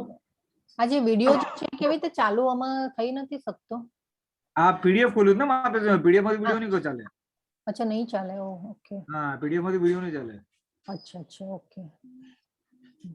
તો જ્યારે આ ભગવાન જે છે એમને કહ્યું કે ભાઈ આ સ્ટેટમેન્ટ કીધું કે ભાઈ હું કાળ છું, તો જ્યારે હિરોશીમા અને નાગાસાકી ઉપર જ્યારે અણુ હુમલો થયો હતો અને આખા શહેરો સાફ થઈ ગયા હતા, એટલે આ જે લોકોએ જે અણુ બોમ્બ જેને બનાવ્યો હતો એ અણુ બોમ્બ બનાવ્યો હતો એ આઈ થિંક રોબર્ટ ઓપનહેમર કરીને જે હતા એમને અણુ બોમ્બ બનાવ્યો હતો. અને એટલે લોકોએ જે આખા શહેરો સાફ થઈ ગયા હતા અને એ વખતે આ જે વ્યક્તિ હતા રોબર્ટ ઓપનહેમર, તો એના ઉપર લોકોએ એટલો ફિટકર વરસાવેલો કે અને આ અણુબોમ્બ બનાવવાના કારણે લાખો લોકોના જાન ગયેલા હતા. એટલે લોકોએ છે એમને ખૂબ જ એકદમ જે કહેવાય ને કે ભાઈ કે આવું કાર્ય તમે કેમ કર્યું, એટલે એટલું બધું જે લોકોમાં ઓલું થયેલું કે મને શબ્દ નથી યાદ આવતો, પણ આપણે જે લોકોમાં કહેવાય ને કે ભાઈ એક એમ થઈ જાય કે આવું કાર્ય કેમ કર્યું. તો એ જે છે એ રોબર્ટ ઓપનહેમર, તો એ વખતે ત્યારે એમને એવું ફીલ થયું અને એમને ભગવદ ગીતાને રિફર ધ્રુતકારે. કરેલી. હા, ધ્રુતકાર, યસ, ધ્રુતકારતા હતા બધા. તો એમને એ વખતે એમ થયું કે હા, આ મેં ખોટું કાર્ય કર્યું છે. એટલે જે એ ફિટકાર હતો અને એમના માટે થઈ અને એ ભગવદ ગીતા એમને ત્યારે રિફર કરેલી. આપણે અત્યારે આ વિડીયો ખુલી નથી રહ્યો પીડીએફમાં, પણ જે તો એ વખત આ જે વિડીયો જે છે એ એમના શબ્દો છે, આ જે રોબર્ટ ઓપનહેમર છે એમનો છે. અને ત્યારે એમને ભગવદ ગીતા રિફર કરેલી અને ભગવદ ગીતામાંથી એમને જાણ્યું કે હવે તો આ મેં ખોટું કામ કર્યું છે, આ મેં કર્મ જે કર્યું છે એનું મને ફળ મળવાનું છે. I will going to die. તો આ જે છે એ છે જે વિડીયો બતાવવાનો હતો આપણે, એ આ વસ્તુ હતી. તો આગળ જે ભગવાન કે છે, તસ્માત ત્વમુત્તિષ્ઠ યશો લભસ્વ જીત્વા શત્રુન ભુંગસ્વ રાજ્યમ સમુદ્રમ મયૈવૈતે નિહતા પૂર્વમેવ નિમિત્ત માત્રમ ભવ સવ્યસાચિન. જો અહીંયા પાછો છે ને અર્જુનને સવ્યાસાચી કીધો ભગવાને. સવ્યાસાચી એટલે 2 હાથોથી બાણ ચલાવી શકે તેવો. તો જે ભગવાન અર્જુનને કહે છે કે ભાઈ આ જે ગેમ જે છે એ તો નક્કી જ હતી, આગળના શ્લોકમાં આપણે કીધું. એટલે ઊભો થા અને લડવા માટે તૈયાર થા. એટલે ભગવાને કીધું તસ્માત ત્વમુત્તિષ્ઠ. તસ્માત અને ત્વમ અને ઉત્તિષ્ઠ એટલે આ જોડણી છૂટી પાડવાની છે. તો જે તસ્માત ઉત્તિષ્ઠ છે એટલે માટે ઊભો થા. યશો લભસ્વ એટલે કે ફેમ અને કીર્તિ મેળવ. જીત્વા શત્રુન ભુંગસ્વ એટલે શત્રુને જીતી અને એનો ભોગ કર એટલે કે રાજ્યનો ભોગ કર. જીત્વા શત્રુન ભુંગસ્વ રાજ્યમ સમૃદ્ધમ એટલે કે આ સમૃદ્ધ રાજ્ય એટલે શત્રુને જીતી અને તું આ સમૃદ્ધ રાજ્યનો ભોગ કર. એમ આપણને આ જે શ્લોકમાં જે છે એ ભગવાને કીધું છે અર્જુનને કે ઉઠો, લડવા માટે તૈયાર થાવ અને યશ અર્જિત કરો. આપણા શત્રુને જીતીને સંપન્ન રાજ્યનો ભોગ કરો. આ બધા મારા દ્વારા પહેલા જ મરી ચૂક્યા છે અને હે સવ્યાસાચી, તમે તો યુદ્ધમાં કેવળ નિમિત્ત માત્ર હોઈ શકો છો. તો આ જે અહીંયા ભગવાને આ જે શ્લોક કીધો એમાંથી આપણે પણ એક વસ્તુ આપણે જોવાની છે કે ભાઈ આપણે પણ જે છે એ લડવાનું છે. આપણે પણ આ સંસાર રૂપી યુદ્ધમાં લડવાનું છે. ભગવાન કહે છે તસ્માત ત્વમ ઉત્તિષ્ઠ એટલે કે ઊભો થા. અને આપણે કોઈક વાર આપણાથી કઈ ન થતું હોય તો આપણે નાસીપાસ થઈને બેસી જઈએ છીએ. તો અમે આ શ્લોક ઉપરથી આપણે એક વસ્તુ એ પણ જોવાની છે કે આપણે ઊભા થવાનું છે અને લડવાનું છે. આપણે નાસીપાસ થઈને બેસી નથી જવાનું. તો આ જે ભગવાન કહે છે કે જે કંઈ પણ થઈ રહ્યું છે અને નિમિત્ત માત્રમ ભવ સવ્યસાચીન એટલે અર્જુનને ભગવાન કહે છે કે તું તો ખાલી નિમિત્ત માત્ર છે, તું તો નિમિત્ત બનેલો છે, પણ આ બધું પહેલેથી નક્કી જ હતું એમ ભગવાન અર્જુનને કહી રહ્યા છે. એટલે આપણે પણ જોવાનું છે એ કે ભાઈ આપણું પણ જે છે બધું આપણે જે અહીંયા આવ્યા છે પૃથ્વી ઉપર, આપણે શેના માટે આવ્યા છે, આપણે કોણ છીએ, એટલે આપણું બધું પ્રી પ્લાન છે ભગવાનનું. આપણો જે આપણા કર્મના અનુસાર આપણી જે આગલા જીવનની ગતિ થાય છે, પણ આ જે પ્રી ડિસાઇડેડ છે, ટોટલ બધું જે બી છે એ પ્રી ડિસાઇડેડ હોય છે. અને અહીંયા ભગવાનને અર્જુન છે ભગવાન અર્જુનને કહે છે કે તું નિમિત્ત માત્ર છે, તું તો ખાલી નિમિત્ત છે, પણ આ જે બધા હણાવાના છે, બધા મરવાના છે, એ ટોટલ બધું નક્કી જ હતું. અને આ તો ખાલી જે છે એ આ ગેમ છે અને એ જે ગેમ છે એ બધી સેટ જ છે. એટલે ઊભો થા અને લડવા માટે તૈયાર થા. અને સવ્યાસાચી કે છે અહીંયા. અને અર્જુનનું કાલે જે આપણે જોયું હતું મહાબાહો કીધું હતું, અહીંયા આજે સવ્યાસાચી કીધો ભગવાને એને. તો અહીંયા જે તો આપણે પણ આવી રીતે લડવાનો છે અને આપણે નાસીપાસ થઈને બેસી નથી રહેવાનું. આ એક આ શ્લોકનો જે સાર જે છે એ આ વસ્તુ છે કે ભાઈ આપણે પણ ઊભા થવાનું છે, લડવાનું છે. આપણને જે પણ ડ્યુટી આપી છે ભગવાને, એમાં આપણે આપણા સારી રીતે ભગવાનની પ્રસન્નતા અર્થે ભગવાનની ઇન્દ્રિયોને સંતોષવા માટે થઈને આપણે ભક્તિમાં આગળ વધવાનું છે. પછી કે છે કે દ્રોણ, ભીષ્મ, જયદ્રથ, કર્ણ તથા અન્ય મહાન યોદ્ધાઓ પહેલાથી જ મારા વડે હણાઈ ચૂક્યા છે, માટે તું તેમનો વધ કર. એની લેશ માત્ર પણ શંકા એની લેશ માત્ર વ્યથિત થઈશ નહીં, માત્ર યુદ્ધ કર અને યુદ્ધમાં તું તારા શત્રુઓને પરાસ્ત કરીશ. તો અહીંયા જે ભીષ્મ, દ્રોણ, કર્ણ, ભીષ્મને તો ઈચ્છા મૃત્યુનું વરદાન હતું, તો આ બધા યોદ્ધાઓને મારવા માટે અશક્ય હતા, પણ તે છતાં બી ભગવાને કીધું કે આ બધા તો મારા વડે હણાઈ ચૂક્યા છે, અને એટલે તું યુદ્ધ કર. અને બીજું શું કીધું? તું તારા શત્રુઓને પરાસ્ત કરીશ. યુદ્ધ કર અને યુદ્ધમાં તું તારા શત્રુઓને પરાસ્ત કરીશ. તો આપણા શત્રુઓ કયા છે? તો આપણા શત્રુઓ જે છે એ કામ, ક્રોધ, લોભ, મોહ, મદ અને મત્સર. તો આ જે છે એ આપણા શત્રુઓ જે છે. તો આપણે જે જોયું કે આપણે શત્રુઓ એટલે આ અત્યારે આપણે આ બધાના શત્રુઓને મારવાના છે. આપણે જયારે સતયુગમાં જોયેલું, તો સતયુગમાં જે છે કે દેવો, દાનવો અલગ અલગ ગ્રહો ઉપરથી આવેલા, અને ત્યારે હિરણ્યકશિપુ હતા અને ભગવાન આવ્યા અને એમની વચ્ચે લડાઈ થઈ. એટલે હિરણ્યકશિપુ જે હતો, હરે કૃષ્ણ, પ્લીઝ મ્યુટ રાખજો. હિરણ્યકશિપુ જે હતો એ રાક્ષસ હતો. પછી જે છે ત્રેતા યુગમાં પૃથ્વી ઉપર રામ ભગવાન અને રાવણ આવ્યા. તો એ રાવણ જે છે એ લંકામાં હતા, પણ રામ અયોધ્યામાં હતા, અને એ રીતે યુદ્ધ થયું અને લડાઈ થઈ, અને રામ ભગવાને લંકા સુધી ટ્રાવેલ કર્યું. પછી જે દ્વાપર યુગમાં કૌરવો અને પાંડવો આવ્યા, એટલે કે એક જ કુટુંબમાં હતા, તે છતાં પણ આ બધી લડાઈ થઈ. પણ એટલે આ લડાઈ એટલે કે દેવ અને દાનવ, આપણે જે દૈવી ગુણો અને દાનવના જે ગુણો હોય, આપણે જે અત્યારે આ વાત કરી રહ્યા છીએ કે ભાઈ કામ, ક્રોધ, લોભ, મોહ, મત્સર અને મદ એ આપણા અત્યારે શત્રુઓ છે. એટલે આપણે આ બધા ગુણોને, એટલે રાક્ષસી જે ગુણો છે એને આપણે હરાવવાના છે. તો જે દ્વાપર યુગમાં જે છે એ કૌરવો અને પાંડવો આવ્યા, એટલે એક જ કુટુંબમાં હતા, પણ બધાની ભાવનાઓ અલગ અલગ હતી કે ભાઈ કૌરવોને રાજ્ય આપવું નતું પાંડવોને, અને કૌરવો જે છે એ બધાને આપણે જાણી ચુક્યા છે કે કૌરવો કેવી પ્રકૃતિના હતા. એટલે આ રીતે દ્વાપર યુગમાં આ રીતે હતું. અને કળિયુગમાં જયારે છે કે એ જ દાનવ છે એ બધા આપણી અંદર છે. એટલે સતયુગ, ત્રેતાયુગ, દ્વાપર યુગ અને કળિયુગમાં આ રીતે ફરક છે. એટલે આપણે જે છે એ અત્યારે આવા દાનવોને આપણે હરાવવાના છે. ભગવાન એમ અહીંયા કહી રહ્યા છે કે ભગવાન આપણને કહે છે કે ઉત્તિષ્ઠ, એટલે કે તું ઉભો થા, અને આપણે રોજે રોજ એની સામે આપણે લડાઈ કરવાની છે.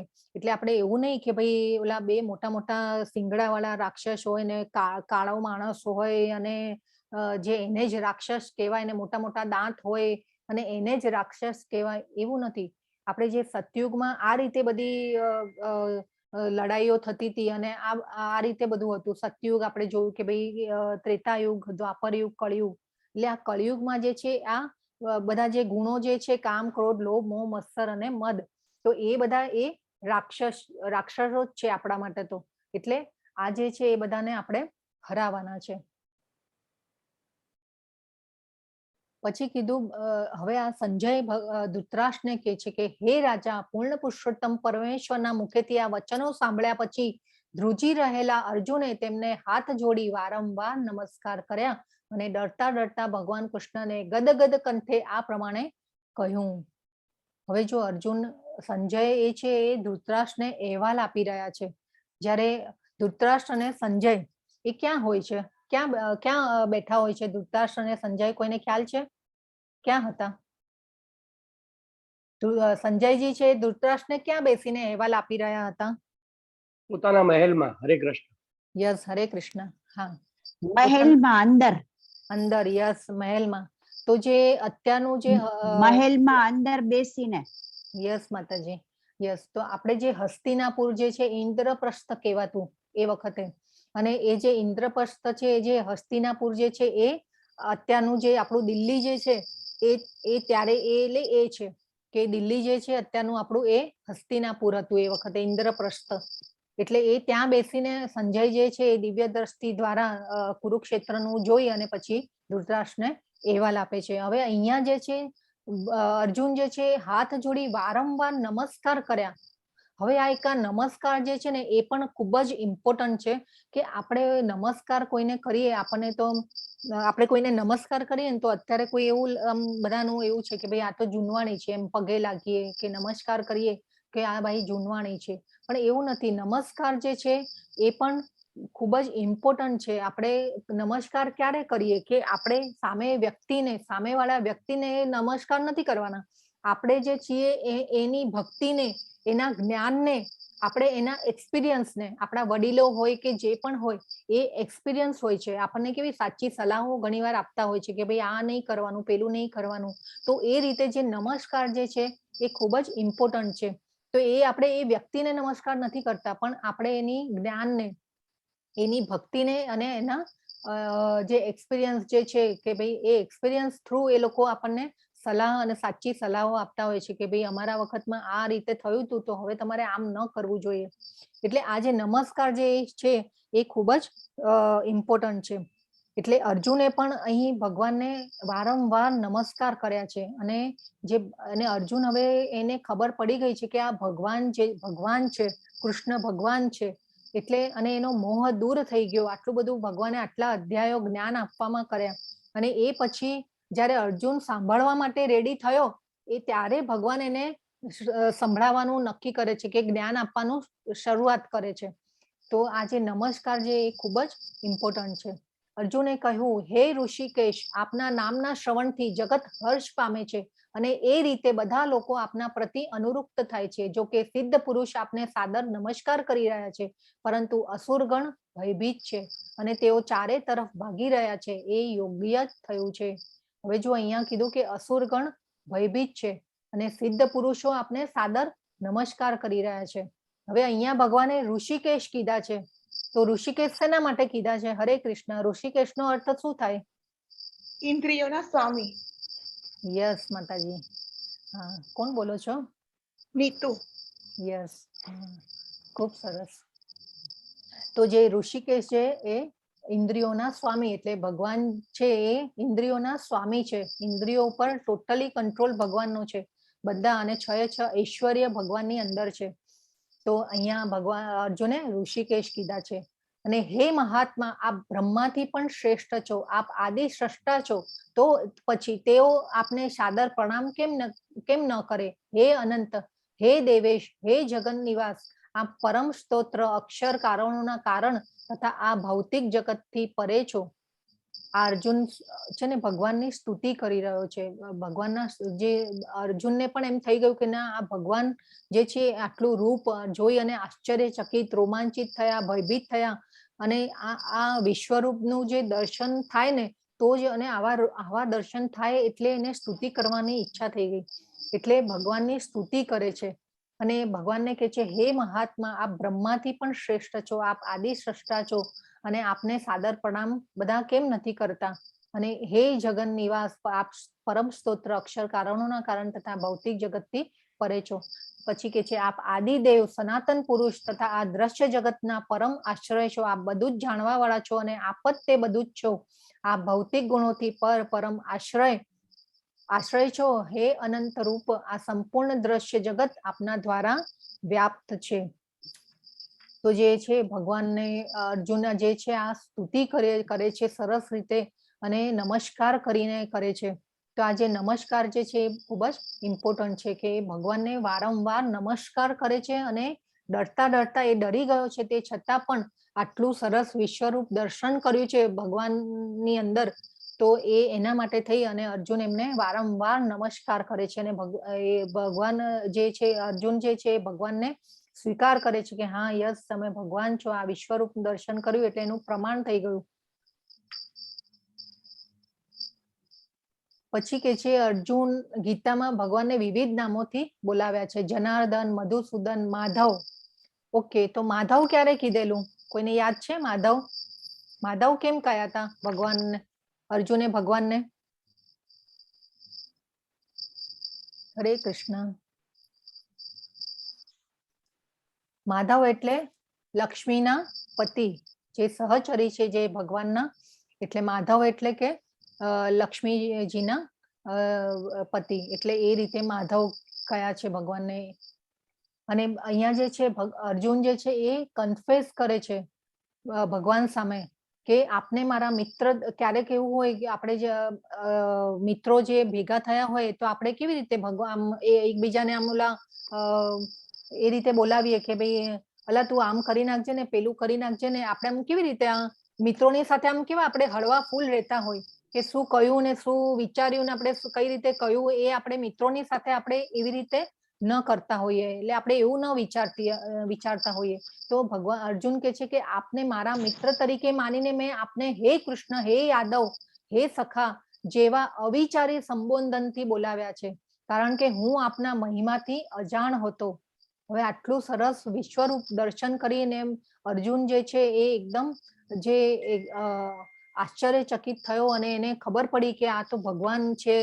એટલે એ જે છે એ એકદમ એને કહેવાય ને કે એકદમ એને આમ કરુણા અને દયા તો ન કહેવાય પણ આમ એકદમ વિહવળ થઈ જાય છે કે મેં આ શું કરી નાખ્યું કે ભગવાનને પહેલા મેં આવી રીતે હે સખા, હે કૃષ્ણ, અને પછી પહેલા તો ઓર્ડર બી કરેલો ભગવાનને કે ભાઈ બે યુદ્ધ વચ્ચે મારે સામેવાળાની સેનાને જોવા છે કે ભાઈ કોણ કોણ લડવા આવ્યું છે. એટલે ભગવાનને ઓર્ડર બી એ કરે છે કે ભાઈ બે સેનાની વચ્ચે મારો રથ લઈ જાઓ મિત્ર તરીકે, સખા તરીકે. તો આ રીતે ભગવાનને ઓર્ડર બી કરેલો છે અર્જુને. એટલે અહીંયા અર્જુનને એમ થાય છે કે મેં આવી રીતે ભગવાનને કીધું, મેં આવા અવિચારી સંબોધનથી ભગવાનને બોલાવ્યા. એટલે અર્જુન એ કહે છે કે હું આપના મહિમાથી અજાણ હતો, મેં મૂર્ખામીથી કે પ્રેમવશ જે કંઈ કર્યું હોય તે માટે કૃપા કરી મને ક્ષમા કરો. મેં ઘણીવાર વિનોદમાં, વિશ્રામના સમયે, સાથે સૂતી વખતે, સાથે બેઠા હોઈએ ત્યારે અથવા સાથે જમતી વેળા, કોઈ વાર એકલા તો કોઈ વાર ઘણા મિત્રો વચ્ચે આપનો અનાદર કર્યો છે. હે અચ્યુત, ભગવાને અહીંયા અચ્યુત કીધા છે, હે અચ્યુત કૃપા કરી આપ મારા આ સર્વ અપરાધો ક્ષમા કરો.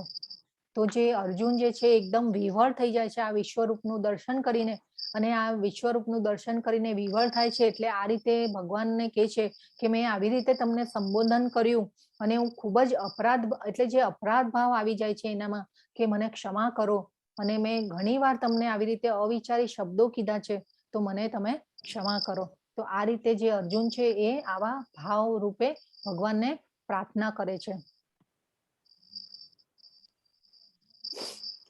પછી છે પહેલા ક્યારે ન જોયું હોય તેવું આપણું આ વિરાટ રૂપનું દર્શન કરીને હું પુલકિત થઈ રહ્યો છું. અંતઃ આપ મારા પર કૃપા કરો અને હે દેવેશ, હે જગન નિવાસ, આપનું પુરુષોત્તમ સ્વરૂપ પુનઃ પ્રસ્તુત કરો. અર્જુન મિત્ર હોવાની સાથે અસાધારણ ક્ષત્રિય પણ હતા, છતાં ડરી જાય છે.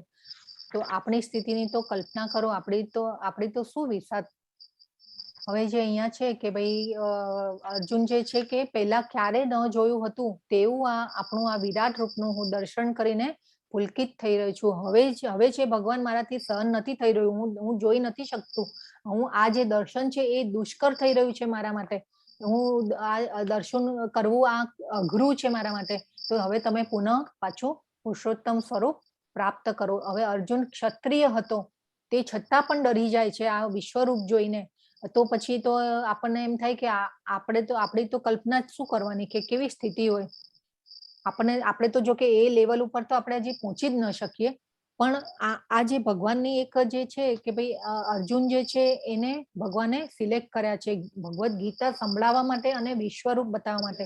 એટલે કેટલા ઉચ્ચ ભક્ત હશે એની આપણે કલ્પના કરવાની છે. પછી છે હે વિરાટ રૂપ, હે સહસ્ત્રભુજ ભગવાન, હું આપના મુકુટધારી ચતુર્ભુજ રૂપનું દર્શન કરવા ચાહું છું, જેમાં આપના 4 હાથમાં શંખ, ચક્ર, ગદા તથા પદ્મ ધારણ કરેલો છે. હું એ જ રૂપને જોવાની ઈચ્છા ધરાવું છું. પછી અર્જુન ભગવાનને કહે છે કે હે ભગવાન, હરે કૃષ્ણ, પ્લીઝ કોઈ મ્યુટ કરશો, કોઈના ત્યાંથી બહુ અવાજ આવી રહ્યો છે કોઈ વસ્તુનો. હરે કૃષ્ણ માતાજી, હું પણ એ જ કહેવા માંગતો હતો કે તમે ત્યાંથી બધાને મ્યુટ કરી શકો ને? યસ, હા. મંદિર પ્રભુ જરા જોવો છો? બહુ કાનમાં વાગે છે કે હા, એ જ સંભળાતું નથી, એટલે મને પણ બોલવામાં અહીંયા તકલીફ પડી રહી છે. ક્ષમા કરજો. હરે કૃષ્ણ. હા, ઓકે, બધાને મ્યુટ કર્યા છે. ઓકે, તો જે છે ભગવાનને કહે છે કે હે વિરાટ રૂપ, હે સહસ્ત્રભુજ ભગવાન. હવે અર્જુન જે છે એ ચતુર્ભુજ રૂપ ભગવાનનું જે છે એને જોવાની ઈચ્છા ધરાવે છે, અને ભગવાનને કહે છે કે હવે આ જે વિશ્વરૂપ જે છે એના હું દર્શન નથી કરી શકતો, એ મારા માટે હવે બહુ અઘરું છે, હવે તમે ચતુર્ભુજ રૂપમાં આવો. અહીંયા જો કેટલું સુંદર મનોહર ભગવાનનું ચતુર્ભુજ રૂપ અહીંયા જોઈએ છે ફોટામાં. એક હાથમાં ચક્ર છે, શંખ, પદ્મ અને કમળ જે છે એ આ ગદા એ કેટલું સુંદર મનોહર જે છે ભગવાનનું રૂપ. તો એ અર્જુન એ રૂપને જે છે એ જોવાની ઈચ્છા કરે છે. પછી કે છે હે કુરુશ્રેષ્ઠ, આની પૂર્વ મારા આ વિશ્વ રૂપને કોઈએ જોયું નથી, કારણ કે હું ન તો વેદાધ્યયનના દ્વારા, ન યજ્ઞ, દાન, પુણ્ય કે કઠિન તપસ્યાઓના દ્વારા આ રૂપમાં આ સંસારમાં જોઈ શકાય છું. હે કુરુશ્રેષ્ઠ, ભગવાન અર્જુનને કહે છે હે કુરુશ્રેષ્ઠ, એટલે કુરુઓમાં તો શ્રેષ્ઠ, આની પૂર્વ મારા આ વિશ્વ રૂપને કોઈએ જોયું નથી, કારણ કે હું ન તો વેદાધ્યયન દ્વારા, ન યજ્ઞ, દાન, પુણ્ય કે કઠિન તપસ્યાઓના દ્વારા આ રૂપમાં આ સંસારમાં જોઈ શકાય છે. હવે જો ભગવાને અહીંયા પણ એટલું મોટું સ્ટેટમેન્ટ આપી દીધું કે ગમે તેટલા વેદાધ્યયન કરી નાખીએ, આપણે યજ્ઞ કરીએ, દાન પુણ્ય કરીએ કે તપસ્યાઓ કરીએ, પણ જે ભગવાનની જે ભક્તિ છે એ ભક્તિ સેવા દ્વારા જ આપણને ભગવાનને પામવાનું છે. એ અહીંયા ભગવાને કહી દીધું કે આ રૂપમાં જે ભગવાનનું જે દ્વિભુજ મુરલી રૂપ પણ ભગવાન અર્જુન જે છે હવે કે છે કે તમે મારા આ ભયાનક રૂપને જોઈને અત્યંત વિચલિત અને મોહિત થઈ ગયા છો. હવે આને હું સમાપ્ત કરું છું. હે મારા ભક્ત, તમે સમસ્ત ચિંતાઓથી પુનઃ મુક્ત થઈ જાઓ. તમે શાંત ચિત્તથી હવે આપનું ઈચ્છિત રૂપ જોઈ શકો છો. હવે ભગવાન અર્જુનને કહે છે કે તું આ મારા ભયાનક રૂપને જોઈને અત્યંત વિચલિત અને મોહિત થઈ ગયો છે. હવે આને હું સમાપ્ત કરું છું. એટલે ભગવાન જે છે એ આ ચતુર્ભુજ રૂપના દર્શન કરાવી અને પછી જે છે ભગવાન દ્વિભુજ મુરલી રૂપમાં આવે છે. એટલે એમનું જે મૂળ રૂપ છે દ્વિભુજ, એટલે કે બે હાથો વાળું વ્યક્તિ રૂપ જે છે એ ભગવાન બતાવે છે. હવે આ જે છે ચતુર્ભુજ રૂપમાંથી ભગવાન પછી દ્વિભુજ રૂપ બતાવે છે અર્જુનને. હરે કૃષ્ણ.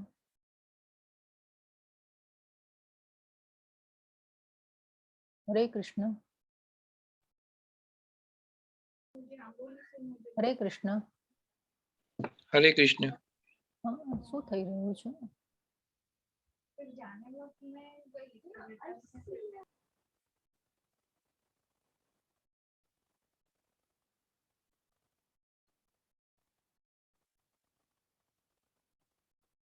પ્રભુ મારી સ્ક્રીન જતી રહી છે, કેવી રીતે થયું આ? મનદીપ પ્રભુ. હા બોલો માતાજી. અરે મારી સ્ક્રીન જતી રહી, આ પાછું શું થયું?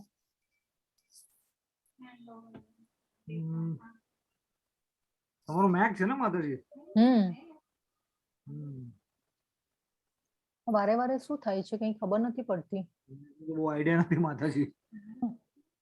હવે નીચે ઓલો સ્કૂલમાં દેખાતું છે પ્રેઝન્ટેશન, ત્યાં જરા જુઓ તો ક્યાં દેખાય છે તમારે નીચે? હા એક મિનિટ. હા બાય મિસ્ટેક બેક થઈ ગયા છો, તમે ચેપ્ટર 11 પીડીએફ પર ફરીથી ક્લિક કરો. એક મિનિટ. રાઈટ સાઈડમાં છે. હા ઓકે, હા થઈ ગયું. હા થેન્ક યુ પ્રભુ. હા હરે કૃષ્ણ. હરે કૃષ્ણ. હા ઓકે આવી ગયો.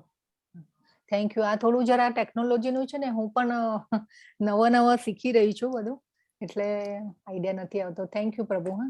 હા ઓકે. તો જે સંજયે ધૃતરાષ્ટ્રને કહ્યું અર્જુનને આ પ્રમાણે કયા પછી પૂર્ણ પુરુષોત્તમ પરમેશ્વર કૃષ્ણે તેમનું અસલી ચતુર્ભુજ રૂપ પ્રગટ કર્યું અને છેવટે પોતાનું દ્વિભુજ રૂપ દર્શાવી ભયત્રસ્ત અર્જુનનું ધૈર્ય વધાર્યું. હવે આજે અર્જુનને દ્વિભુજ રૂપમાં ભગવાને દર્શન આપ્યા છે. હવે જે મુરલીધર સ્વરૂપ જે છે તે ખૂબ જ, એના જે દર્શન છે એ ખૂબ જ દુર્લભ છે. તો એ જે દ્વિભુજ સ્વરૂપ મુરલીધર એ ક્યાં રહે છે? ભગવાન એમના ઘરમાં, એટલે કે જે ગોલોક ધામ જે આપણે જોયેલું ગોલોક ચાટમાં કે જે સહસ્ત્ર દલ વાળું હતું, જે ભગવાનનું ઓરિજિનલ ઘર, એ દ્વિભુજ મુરલી સ્વરૂપે ત્યાં ભગવાન ત્યાં બિરાજે છે. પછી જે ચતુર્ભુજ સ્વરૂપ જે છે એ આપણે જોયું હતું કે વૈકુંઠમાં બિરાજે છે ભગવાન, ચતુર્ભુજ સ્વરૂપે બિરાજે છે. અને એ વૈકુંઠ શું છે ભગવાનની, કોણ કહેશે? હરે કૃષ્ણ. ઓફિસ છે. યસ ઓફિસ છે. હા તો જે એ ઓફિસમાં જે છે ભગવાન ચતુર્ભુજ સ્વરૂપે બિરાજે છે, જે ત્યાં લક્ષ્મીજી સાથે, નારાયણ અને લક્ષ્મીજી સ્વરૂપે ત્યાં રહે છે. એટલે કે આપણે અહીંયા બી કેવું, આપણે ઓફિસમાં બોસ હોય ને પછી આપણે કેવું હોય કે ભાઈ યસ સર કરતા હોય બધા એ રીતે. તો ત્યાં પણ જે છે એ ભક્તિ જે છે એ દાસ્ય ભાવ અને શાંત રસમાં થતી હોય છે.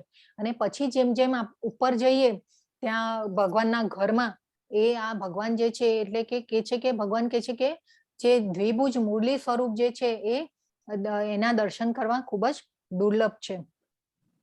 અને ત્યાં જે છે દ્વિભુજ સ્વરૂપનું જે દર્શન દુર્લભ છે. અને જે ગોલોક ચાટમાં જે ભગવાનનું ઘર જે છે, તો ત્યાં આપણે માધુર્ય ભાવ, સખા ભાવ એ રીતે આપણે ત્યાં ભક્તિ કરી શકીએ છીએ. અને ત્યાં ભગવાનના ઘરમાં છે ને, ભગવાન તરીકે કોઈ ભગવાનને જાણતું જ નથી. આપણે ત્યાં જો કોઈ કહે ને કે ભાઈ ચાલો હું તને ઐશ્વર્ય બતાવું ભગવાનના, તો ત્યાં કોઈ જાણતું જ નથી, ત્યાં કોઈ ઊભું પણ ન રહે. એટલે ભગવાન તરીકે, એટલે ભગવાન જે ગોપ બાળકો, ગોપીઓ જે છે એમની સાથે એવી સરસ લીલાઓ કરતા હોય છે. ગોપીઓ કે નહીં આ તો મારા પ્રાણનાથ છે, યશોદા માતા કે ના મારે તો મારો કાનુડો. એટલે એ રીતે જ બધે ભગવાનની લીલાઓ ચાલતી હોય છે. અને એ રીતે જ બધા ભગવાન સાથે ગોપ બાળકો પણ એ રીતે જ ભગવાનની સાથે હરતા ફરતા હોય, રમતા હોય. એટલે આ જે છે ભગવાનનું આ સ્વરૂપ જે છે ભગવાને અર્જુનને બતાવ્યું. 3 સ્વરૂપ ભગવાને બતાવી દીધા.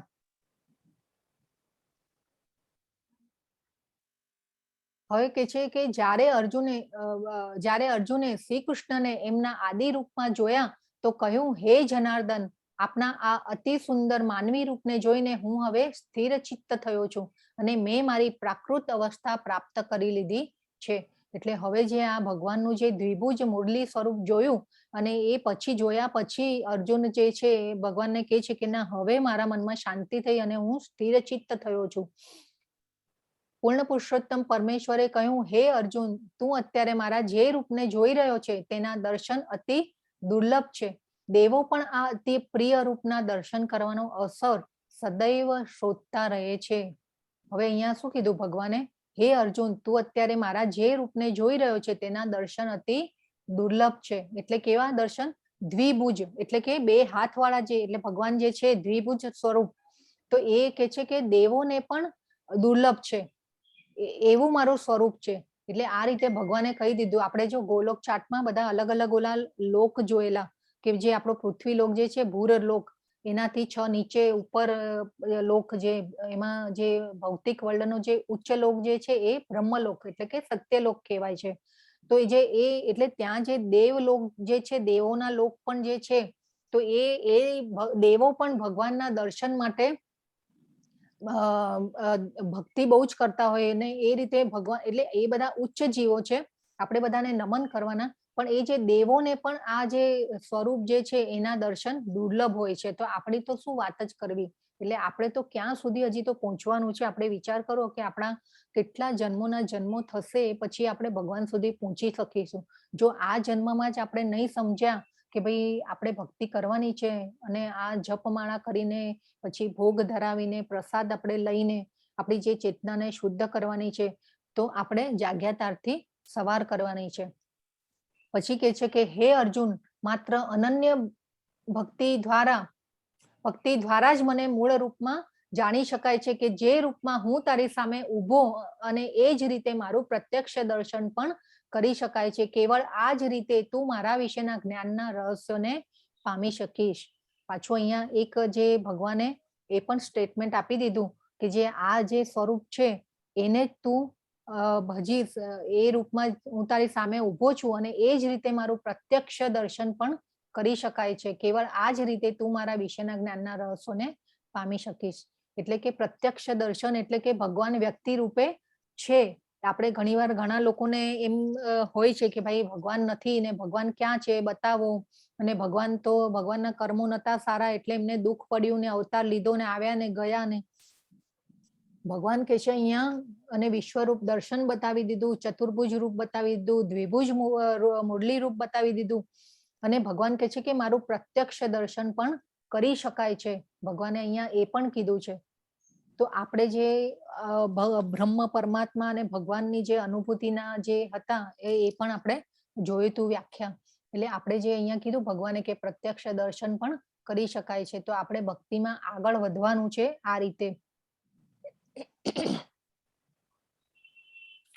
હવે કે છે કે ભક્ત્યાત્વ અનન્ય શક્ય અહમેવં વિધોર્જુન જ્ઞાતુમ દ્રષ્ટુમ ચ તત્વેન પ્રવેષ્ટુમ ચ પરંતપ.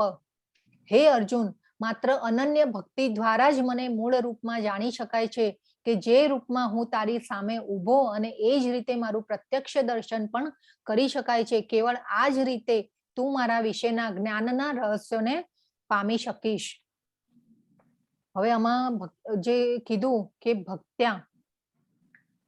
ભક્ત્યાત્વ અનન્યયા એટલે અનન્ય ભક્તિ દ્વારા જ મને મૂળ રૂપમાં જાણી શકાય છે એમ ભગવાને કીધું છે. અને આ જે છે મારું પ્રત્યક્ષ દર્શન એટલે આપણે ભક્તિ દ્વારા જ આપણે આગળ વધવાનું છે. અને પરંતપ શત્રુ એટલે પરંતપ એટલે શત્રુનું દમન કરનારા. અને ભગવાને કીધું કે અનન્ય ભક્તિ દ્વારા જ એ શક્ય છે. એટલે આપણે પણ અનન્ય ભક્તિ દ્વારા પણ આપણે ભગવાનની ભક્તિમાં આગળ વધવાનું છે. પછી છે મત કર્મ કૃન્મત પરમો મત ભક્ત સંગો વર્જિત નિવૈર સર્વભૂતેષુ યઃ સમામેતિ પાંડવ. હે પ્રિય અર્જુન, સકામ કર્મ તથા માનસિક તર્ક વિતર્કના સંસર્ગ દોષથી રહિત થઈને જે મારી શુદ્ધ ભક્તિમાં પારાયણ રહે છે, જે મારે માટે જ કર્મ કરે છે, જે મને જ જીવનનું પરમ ધ્યેય માને છે અને જે જીવ માત્ર પ્રતિ મૈત્રી ભાવ રાખે છે તે નક્કી મને પામે છે. મત કર્મ એટલે કે મારા માટે, મત કર્મ એટલે મારા માટે કર્મ કર. ભગવાને કહ્યું છે અહીંયા કે મારા માટે કર્મ કર. એટલે આપણે જે છીએ સકામ કર્મો એટલે કે આપણે જે બી આપણે શરીરના માટે થઈને આપણે જે ભોગો ભોગવીએ છીએ ને એના માટે જે ઈચ્છાઓ કરીએ છીએ ને એટલે એ જે કર્મો જે છે એ બધાને સકામ કર્મ કહે છે. એટલે ભગવાન કહે છે કે સકામ કર્મ તથા માનસિક તર્ક વિતર્કના સંસર્ગ દોષ, એક આ શબ્દ પણ આપણે બહુ ખૂબ જ સારી રીતે સમજવાનો છે કે સંસર્ગ દોષથી રહિત એટલે કે આપણે સંસર્ગ કોનો કરવાનો છે? સત્સંગ. એટલે કે આ એક સત્સંગ શબ્દ પણ બહુ મહત્વનો છે. એટલે કે આ દોષો રહિત એટલે આપણે જે અહીંયા ભગવાને કીધું કે ભક્તોનો સંગ કરવો એ કેટલું મહત્વનું છે અહીંયા ભગવાને કહી દીધું છે કે સંગતિ કોની કરવાની અને સંસર્ગ કોનો કરવાનો એ અહીંયા ભગવાને કહ્યું છે કે અમુક જે સંસર્ગ દોષ રહિત એટલે આપણે જે અમુક અને આવા લોકો બહુ ઓછા મળતા હોય છે આપણને. હવે આપણી ભક્તિની વાતો કરવી કે આપણે ગૃહિણી હોય તો ભાઈ આપણે જે છે આપણે એવા ભક્તોની સંગમાં રહેવાનું. આપણે જે ભાઈઓ છે એ બધા બી આપણે વિચારીએ કે અને આ મત કર્મ એ પણ ખૂબ જ મહત્વનો છે કે મત કર્મ એટલે કે મારા માટે કર્મ કર. તો આપણે ભક્તોના સંઘમાં રહી અને આગળ જવાનું છે અને જે ભક્તોની કૃપા દ્વારા આપણને ભક્તિ મળે છે અને ભગવાનની પ્રાપ્તિ થાય છે એ પણ અહીંયા સમજવાનું છે. અને જે ભગવાન કહે છે કે જે મને જીવનનું પરમ ધ્યેય માને છે, જે જીવ માત્ર પ્રતિ મૈત્રી ભાવ રાખે છે તે નક્કી મને પામે છે. અને એટલે આપણને ઘણી વાર થાય કે ભાઈ ચલો કોઈ આપણને એવા કોઈ મિત્રો નથી મળતા કે ભાઈ આપણે એ અને પ્રભુપાદ તો એટલું લખે છે ને કે ભાઈ બહુ ભૌતિક વાતો પણ ન કરવી જોઈએ, એનાથી પણ કર્મ બંધનમાં આપણે ફસાઈએ છીએ. એટલે આજે ભગવાન અહીંયા શું કહે છે કે સંસર્ગ દોષ એટલે કે આવા સંસર્ગ દોષથી રહિત થઈ અને મારી જે શુદ્ધ ભક્તિમાં પારાયણ રહે છે તે મારી ભક્તિને પામે છે. એટલે જો આપણને એવા ભક્તોનો સંગ કદાચ મળે ન મળે તો તે છતાં બી આપણે જો ભગવદ ગીતાનો સંગ કરીએ છીએ તો પણ આપણે એટલે જે બુક્સ જે છે એ પણ આપણી એક પુસ્તક પણ જે છે એ પણ આપણો એક સંગ છે. એટલે આપણે જો કોઈ ન મળે કે ભાઈ એવા ભક્તોનો સંગ આપણે ન કરી શકીએ તો કાંઈ વાંધો નહીં, પણ ભગવદ ગીતાને છે ને આપણે એક મિત્ર તરીકે આપણો આ ભગવાનનો એક પ્રેમ પત્ર છે, એક લવ લેટર છે, તો એ રીતે આપણે એને આપણા મિત્ર બનાવી દેવાના. એટલે આ જે પુસ્તક પણ જે છે એ સંગ છે, એક સારો સંગ છે. પછી કે છે કે નિર્વૈરઃ સર્વભૂતેષુ એટલે કે નિર્વૈરઃ એટલે કે શત્રુ રહિત. એટલે ભગવાન શું કહે છે કે બધાની સાથે મૈત્રી ભાવ રાખવાનો, કોઈની સાથે વેર નહીં રાખવાનું. નૈવૈરઃ સર્વભૂતેષુ એટલે બધા જીવો સાથે મૈત્રી ભાવ રાખવાનો અને તે નક્કી મને પામે છે. તો આ રીતે જે છે એ આજનો અધ્યાય અહીંયા પૂર્ણ થાય છે. અને આ જે અધ્યાયનો જે સારાંશ જે છે એ છે અર્જુન કૃષ્ણને પોતાના વિશ્વરૂપ દેખાડવાની વિનંતી કરે છે. એ જે છે એ 1 થી 4 શ્લોકમાં ભગવાનને એ વિશ્વરૂપ દેખાડવાની વિનંતી કરે છે.